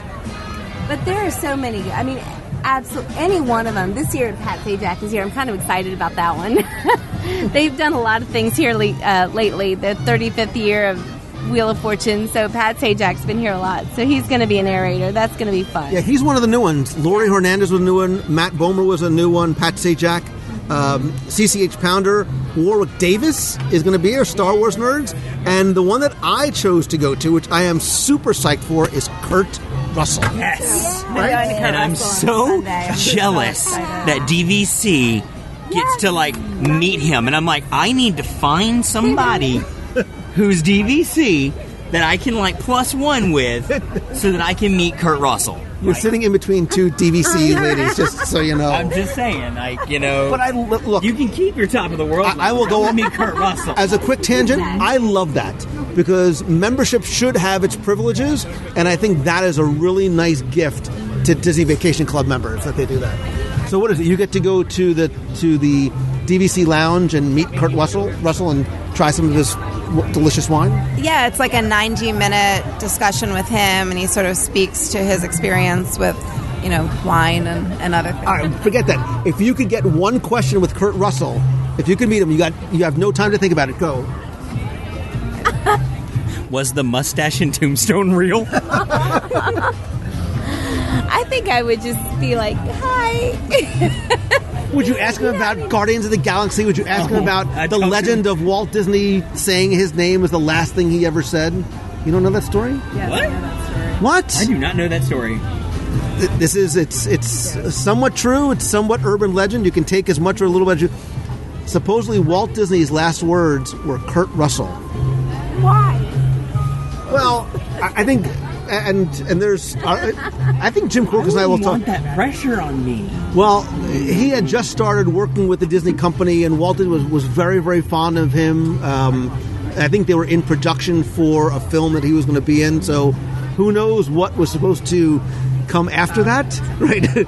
Kurt Russell, never again. Kurt Russell, let him be in everything, whatever it was. But it's coming full circle that he's here, and I'm super excited to see him. And I already saw. I saw Anna Gasteyer the first time.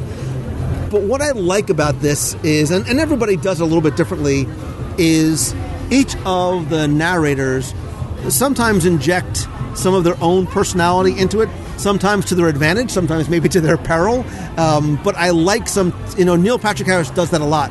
He talks about his family that's in the audience. He talks about his personal experiences. And I love that. Like, I don't want to just have somebody there who's reading it. I want somebody there who's going to share why they're there, why the holidays are special to them. And I think he does a really good, and he's just a likable guy that really just genuinely loves Disney too. Do you have a favorite narrator, or is it Neil Patrick Harris? It's Neil Patrick Harris. I mean, he's so him, and that's such just a natural Disney. So I mean, he loves it. He's just a good person. I love his family. He brings himself to it, but in a way that is still pure and Disney and real. He's wonderful. I mean, I think it's so hard to get into his candlelight processionals, but if you can see. I mean, people line up hours before the first show. All right, so lightning round question. I'm not going to give you time to think about it. I'm going to go around the horn. If you are now tasked with choosing one celebrity to be a celebrity narrator at candlelight procession that you'd like to hear, go. And the room gets quiet. All right, I'll help you out. I'll give you a choice. Okay? Who would you like to be a celebrity narrator? Morgan Freeman, James Earl Jones, wait, or Christopher Walken? Christopher Walken. James Earl Jones. Who has done it before. Has he really? In Disneyland. Has he? Oh, I'd say James Earl Jones, too. Yeah. James Earl Jones was going to be my lightning answer, actually, coming back. I was going to say James. It was going back between Morgan Freeman, but it's Morgan Freeman is as awesome as it is. It's kind of become the Morgan Freeman the voice has kind of become a joke, like the hello, I'm Morgan Freeman. God. Come on, Christopher Walken? Of course, Christopher Walken. Well, that's the question too. Who would you want to narrate the story of your life? And I mean, Christopher Walken is hands down my answer to that. For so many reasons, but no, I think I would love to. I mean, talk about somebody who could inject their own personality into it and make it fun. Somebody else that I would love to see do it, odd, like out of the box thought here, because I just love how classically English he sounds. Timothy Dalton. Wow, a little James Bond action. Oh, Colin Firth. Hey, that's her own personal calm reason, down. Calm down. He's verklempt.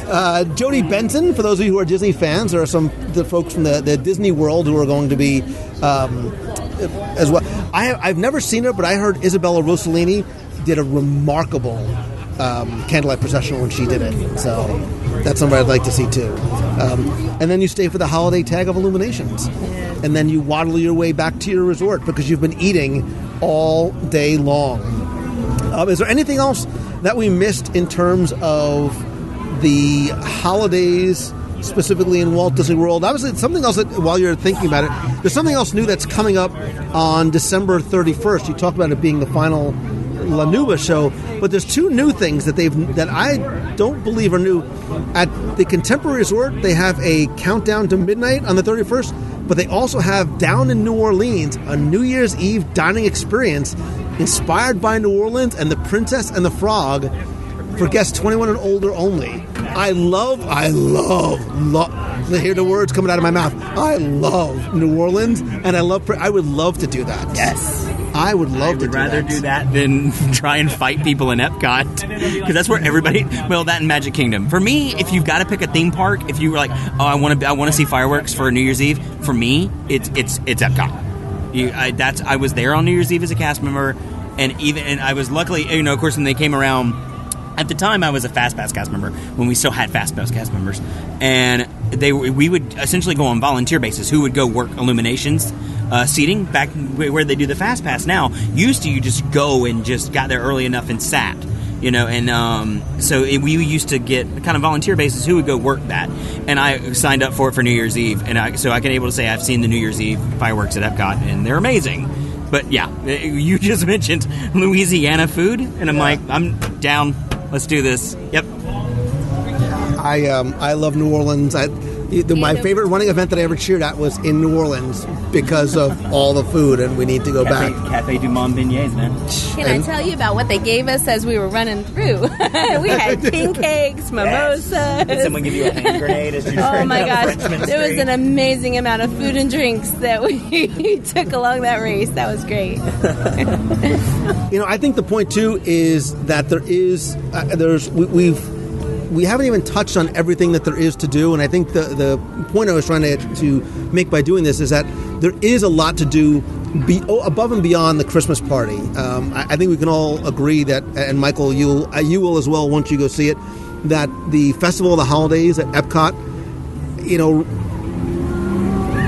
there's something special about Magic Kingdom during the Christmas time, with the decorations, with the music, being in that park, seeing the castle lit up at night. Hollywood Studios is doing an excellent job of giving you a reason to go and a reason to stay into the evening for Jingle Bell, Jingle Bam, the projections on the tower, all the entertainment, all the additional food. But Epcot right now, between the Festival of the Holidays, the interactive things, the entertainment, the fireworks, the candlelight processional, it really, we talk about sort of missing lights of winter. People are like, forget lights of winter. I want to go to the Festival of the Holidays, and I think it's. I say this for every festival. It may be my favorite festival because it's got that perfect combination. It's not just food. There's entertainment. There's stuff for kids to do. Look, the holidays is about spending it with family and friends, and I think that's a great way to do it. Just wandering through Epcot, enjoying it however and wherever and with whomever you like. I'm looking forward to Voices of Liberty. Year-round, I love Voices of Liberty, especially going into the Rotunda and seeing them inside the Rotunda, sitting on the floor under the dome. It really is the best way to see them. But for me, for Christmas, or the holidays, they're in the Dickensian attire. And like their version of Carol of the Bells is... You will not hear a better version than their version of that. And I forgot, Joyful, the other group, is out over by the fountain stage multiple times throughout the day too. So there's entertainment and there's something to do everywhere. And we haven't even there was no mention of attractions, right? We didn't even think about attractions because everything that there is to do doesn't even involve going to the parks to ride rides. But I think we kind of let in with this, and I do. I think it's a time of year where, whether you're visiting or you're a local, just enjoying the parks, where you don't really need to think about the attractions or the normal things to do. I mean, I definitely think if you're ever going to budget time for outside of the parks, during a vacation or as a local, it's this time of year. Yeah, and it's, other than mentioning Jingle Cruise, being rethemed.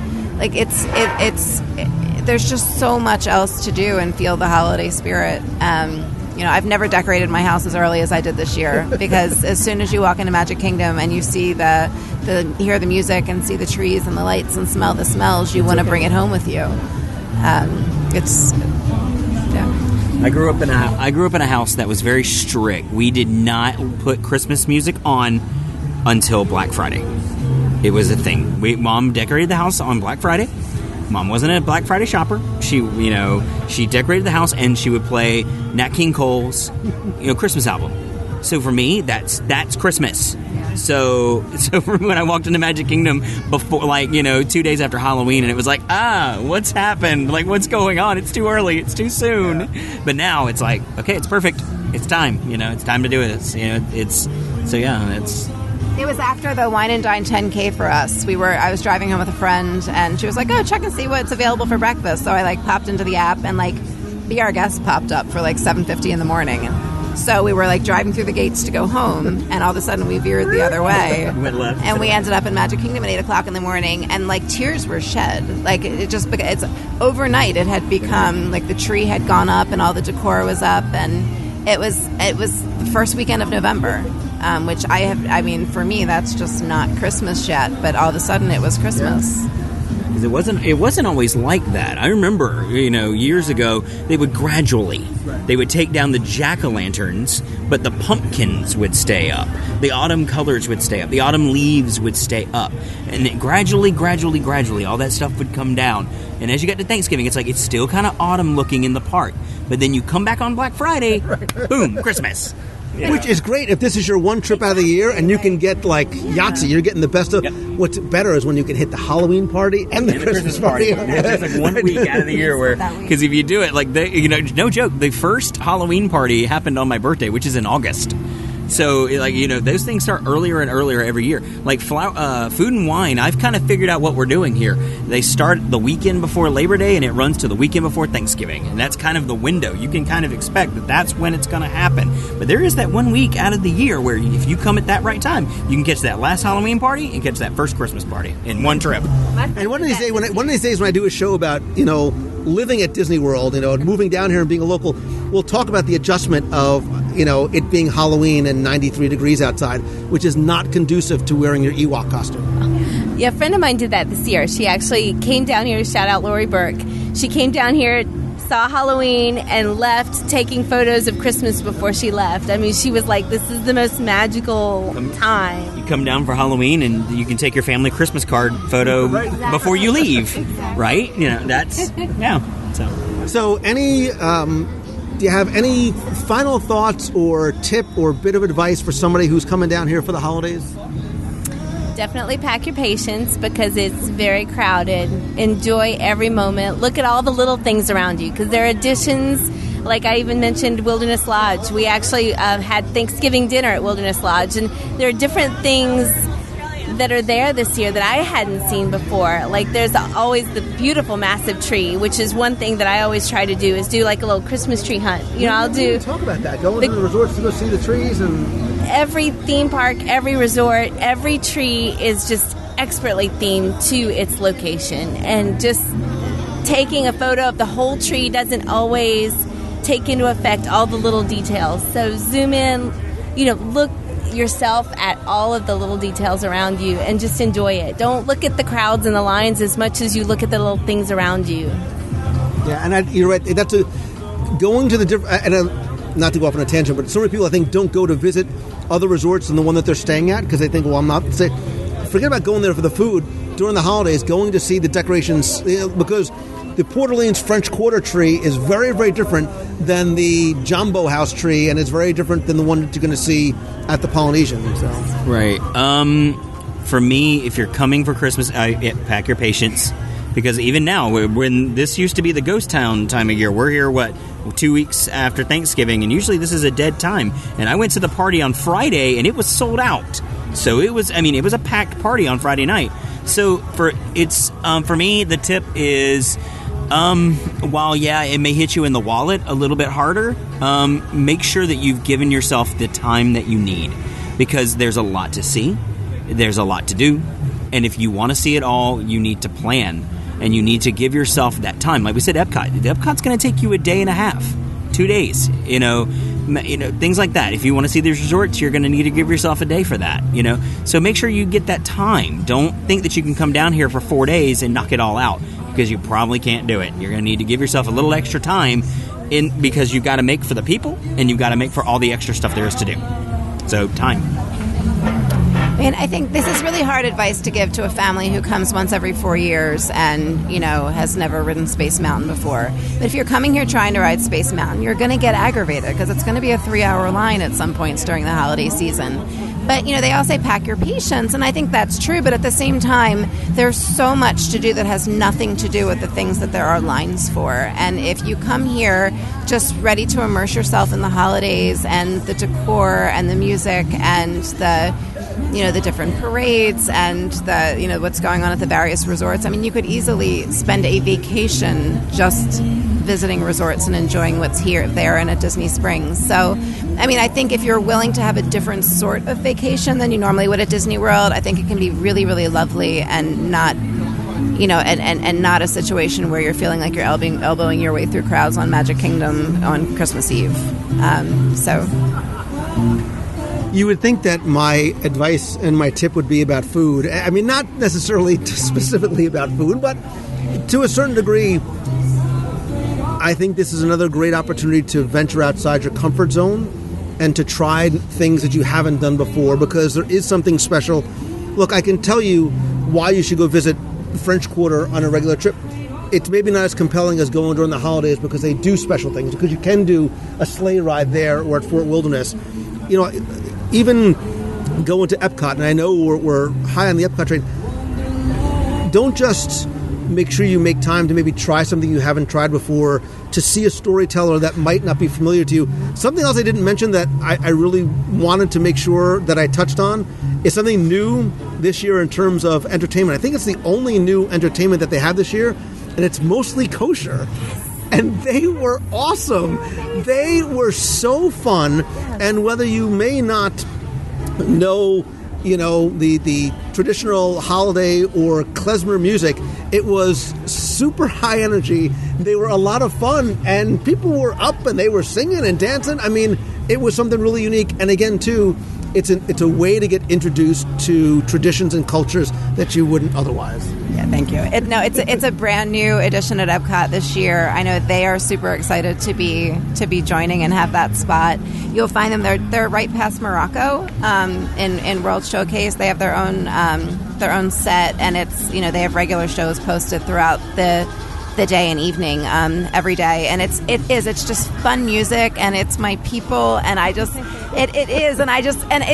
heartwarming because there's such a huge crowd around them, and they are fun, and it's just cool to like walk up and see like a band called Mostly Kosher with a huge group of people, just enjoying really good music. It's like everything that Epcot is about. Look, it's like whether you're going to see them or Moroccan or the taiko drummers. It's a great way to learn and be introduced. Look, I've come to really enjoy the taiko drummers that I'd never known about until I had come to Epcot, and now I love that kind of music. I am excited to go back specifically to Epcot to maybe do another Christmas party, not just and I don't want to just see another candlelight processional, but I really do want to see and taste what all the holiday marketplaces have to offer. Listen, this is a time of not just food, but friends and family, and you are part of my extended family. Beatrice, Michael, Lisa, and you who are listening, sitting at this table sort of virtually with us. That's what the holidays are all about, and I appreciate you not just being part of the nation, but for the friendship you've extended to me and for sharing tonight with us. And I think we should celebrate this by a little bit of holiday poutine. When I say holiday poutine, I mean two or three different poutines that we can all share, and then we have to go test out some of those holiday treats at Amorette's. Wait, we're at Disney Springs and we're not going to Boathouse? What? I sat here this whole time. No. Listen, there was a tiny part of me that's like, we could just go sit out on the dock at Boathouse and just... But I've never been. What? I know. Oh, my... I have to take... I know. I've never been. The parking garage at 3. We've got time. And listen, I'm sure we could get a table out at Boathouse and see what sort of holiday treats they have there. If you want to go there instead, maybe we could. All right. Well, listen, guys, thank you so much. But you, my friend who's listening, I want to know if you've ever been to the holidays at Walt Disney World, and if so, what is the one thing that you enjoy or would recommend the most? And if not, what's the one thing that you really do want to see? And hopefully, if not this year, someday in the future, if you've never been before, you can experience the holidays at Walt Disney World, because it truly is something special. So thank you guys for being here. Thank you guys for listening. Merry Christmas, Happy Hanukkah, Happy Kwanzaa, Happy Festivus for the rest of us. It's time for the airing of grievances. A lot of problems with you people. I have problems with you people.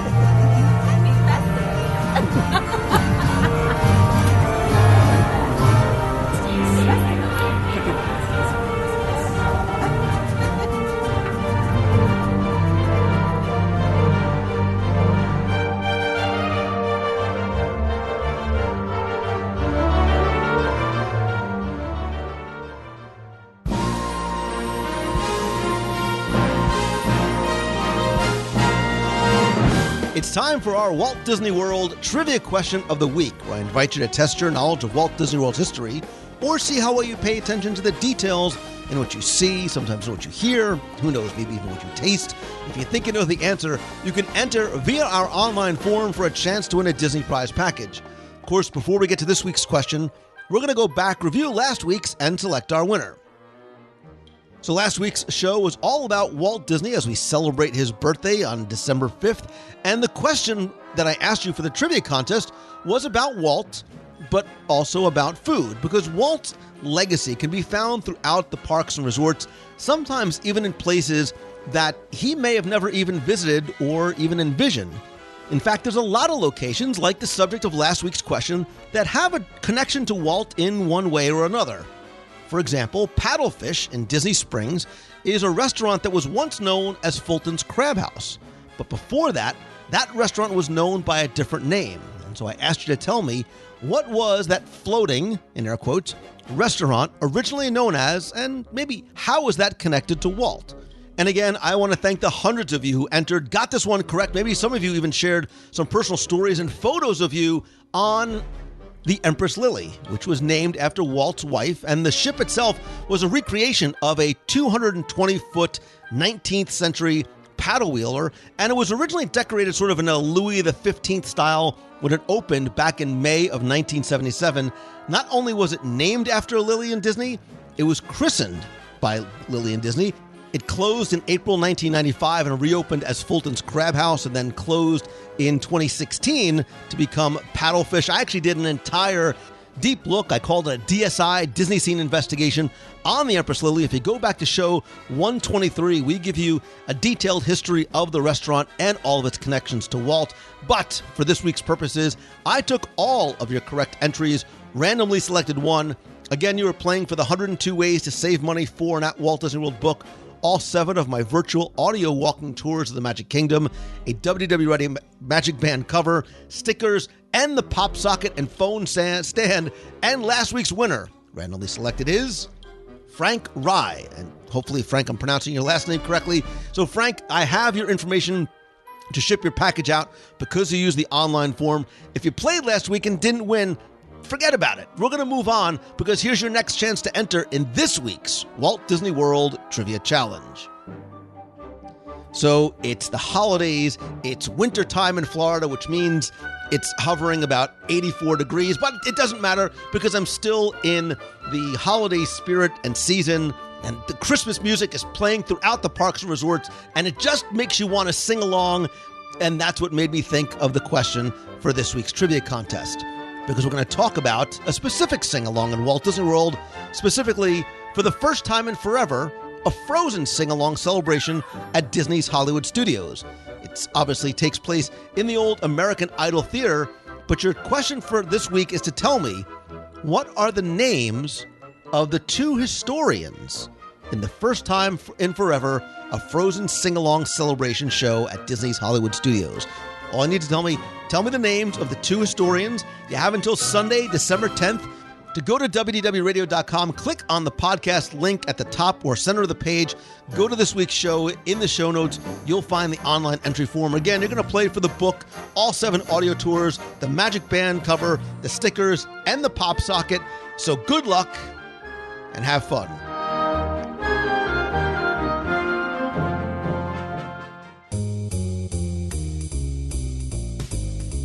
That's going to do it for this week's show. Thank you so much for taking the time to tune in this and every week. I know how valuable your time is for you, especially during this crazy, busy, bustling holiday season. So the fact that you choose to spend and share some of it with me means a great deal. Just a couple of quick announcements. Don't forget that you can get a copy of my new book, 102 Things to Do in Walt Disney World at Least Once, free just by visiting the homepage over at WDWRadio.com. Also, don't forget to like our Facebook page at facebook.com/WDW Radio. You can follow me on social. I'm at Lou Mongello everywhere else. Thanks, as always, to some of the new and longtime members of the WDW Radio Nation family. I appreciate all of you who have joined the hundreds who are part of this family and community, including Benjamin Zimmerman, Andrew Milan, and Anthony Mollet. And if you want to not only help the show, help sort of keep the lights on, and get exclusive rewards every month, including scavenger hunts you can take with you to the parks. You get access to our private Facebook group, have a lot of great conversations going on there, a personalized custom Magic Band cover, logo gear, t-shirts, care packages from Walt Disney World, and you can be part of our live video group calls every month and lots more. To find out more and to become part of the nation, visit WDWRadio.com/support. And don't forget that a portion of your proceeds do go to the Make-A-Wish Foundation through our Dream Team project. Again, it's completely optional, but it's a great way for you to help show your support for the show.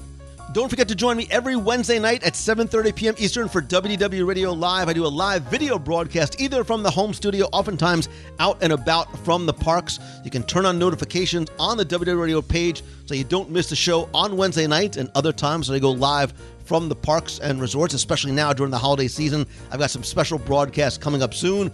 If you want to have a question answered on the air, you can email me, lou@wdwradio.com. Better yet, if you want to just say hi from the parks, tell me about one of your favorite shows or episodes or interviews or guests, or just say hello, you can call 407-900-9391 and leave a voicemail. I will play on the air.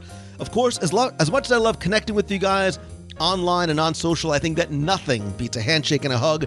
And our next meet of the month in Walt Disney World is going to be this Saturday, December 9th at 11 a.m. from 11 to 12. We're going to be in Disney Springs at the Waterview Park, which is that open-air park seating area right next to the boathouse, because it's right next to the boathouse. We'll meet there at 11, be there till about 12. Please come by, say hi, whether you come alone or bring the family. Anyone and everyone is welcome and invited. There's obviously no cost. If you are coming, I'd love for you to go to the event page at facebook.com/WDW Radio and let us know that you're coming. Also, stay tuned and check out that page for other upcoming events and group cruises. We still have a few spots remaining at opening day pricing for our Alaska cruise in June 2018. The kids are out of school. It's time for a break. The weather is perfect. It's my favorite destination. And I'm going to announce some group excursions and some special events soon, but it might be too late if you wait too long to get in. So definitely go to the event page. You can get a free, no obligation quote from our friends over at Mouse Fan Travel. I'll also do other meetups and events, not just in Walt Disney World, but on the road as I travel to speak. And speaking of speaking, if I can come to speak to your business, at your conference, at your event, or even to your school or child's school, you can go to visit LouMangello.com, click on the speaking tab. And more importantly, if I could help you individually turn your passion into your profession, if you have an idea, don't just know what to do with it. If you have a website or a blog or a podcast and don't know how to take things to the next level, and you want to do maybe some one-on-one mentoring, I'd love to help you turn what you love into what you do. Visit LouMangello.com, click on the coaching tab to find out more. Thanks as always to Mouse Fan Travel, my official recommended travel provider. It's who I recommend because it's who I use. It's that simple, and because I know that you will not only get that level of service that we expect when we talk about and visit places like Disney, but they're going to make sure you get the best possible pricing. Visit them at mousefantravel.com, and then go visit celebrationspress.com. You can subscribe, get back issues, and their new holiday book as well. And as always, my friend, and you are my friend, whether we have met yet or not, all I ask is simple. If you like the show, please help spread the word. Invite other people to be part of this amazing community that you have created. And if you can, take just 30 seconds to go to iTunes to rate and review the show. Thanks to you, we have, I think, around 1,400 five-star reviews. I want to thank some recent reviewers like Cornerstone member who says it's fun and well done. Lou brings a little bit of Disney magic each week with informative guests and exciting topics. Combine that with his upbeat personality, and it keeps me coming back. Excellent podcast. Kirsty, Orlando-based, but from the United Kingdom, says it's fantastic from Disney Nuts. I love Lou and his podcast. I'm imagining Kirsty saying this in her wonderful English accent. They're all great for learning about the park's history and details as well as planning. My favorites, spelled with a U, are the top 10s, but really, they're all fantastic. Real Early says, it puts a Mickey-shaped smile on your face. And if you ever need a good pick-me-up in the middle of the day, I tune into WDW Radio and let Lou take me to the most magical place on earth. Great show. Thank you, Real Early. And Disney Princess 1226 from Canada says, it's a lot of Lou. I hope she means that in a good way. I'm a relatively new listener thanks to a friend who referred me to your podcast. It's helped spread the word, see? and the Facebook page and everything Lou. I have to say I've become obsessed. I've binge listened to every episode pretty much in the last month. You're right, that's a lot of Lou. I love listening to your shows. They give me that Disney fix until I can visit Disney World again. We try and go every year. My family and I are visiting in November. Would love to know if you're doing a meet of the month. I did. Sorry I didn't get a chance to meet you. I also want to get the hubby a Lou t-shirt. They are awesome. He shares your love of food. Can't wait to hear the next podcast. Thank you for sharing your love of Disney with the world. You are truly amazing. Wow, you're going to make me cry. And I've really come to love Becky as well. You guys make an awesome team. We can't get enough of Lou, said with oh so many U's. Thank you so much, Disney Princess 1226. I hope to get a chance to meet you soon. If you want to leave a review, just search for WDW Radio on iTunes. And speaking of, she mentioned the t-shirts, so I might as well.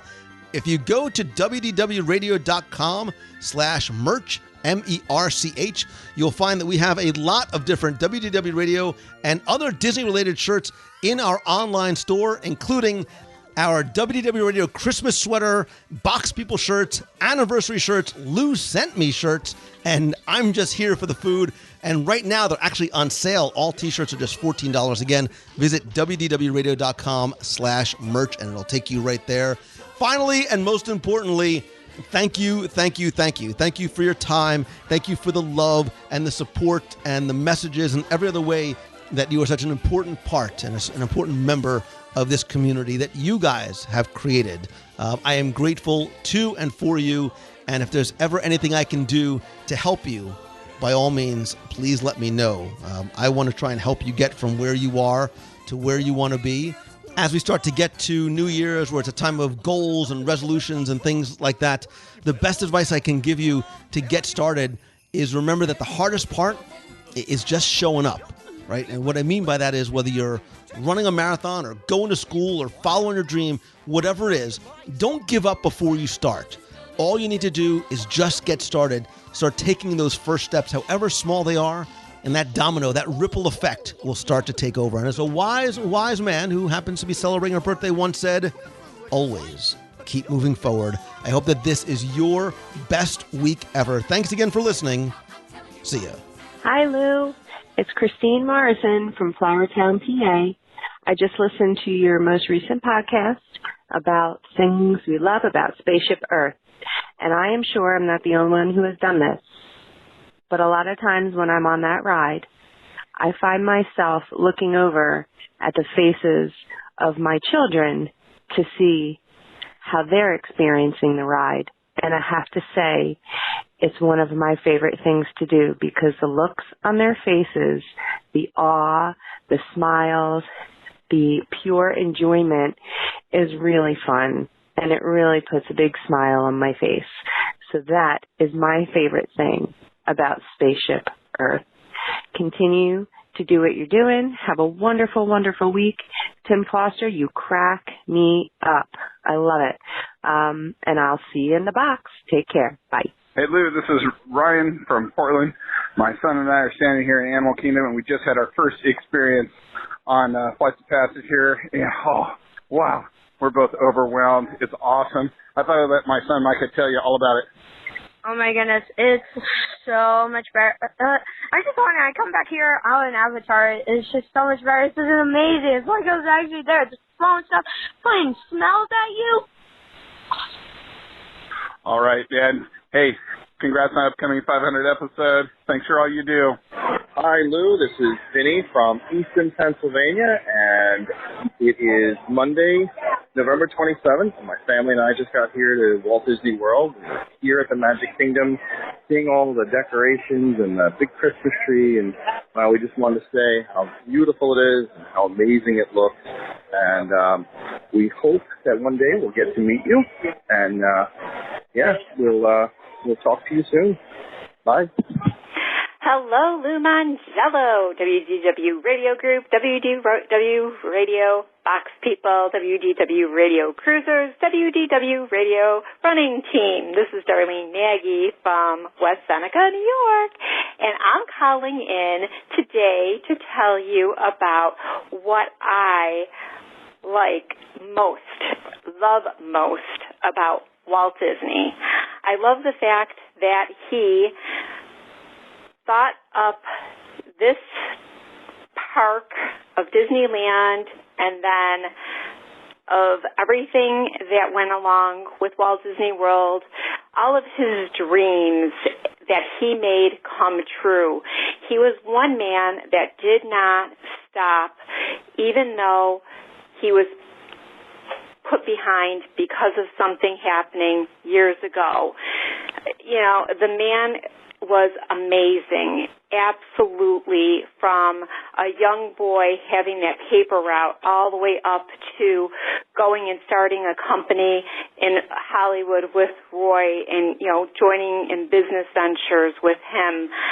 It is utterly amazing to see and hear. I love it. I was in tears listening to the beginning and the show this week throughout. I loved it. Thank you so much, Lou and Jim Corcus, for sharing these shows with us, and I hope everyone gets a chance to listen to it because it was absolutely wonderful. Thank you so very much. Stay positive, like Lou always says. Love you all. Have a great day. You got a friend.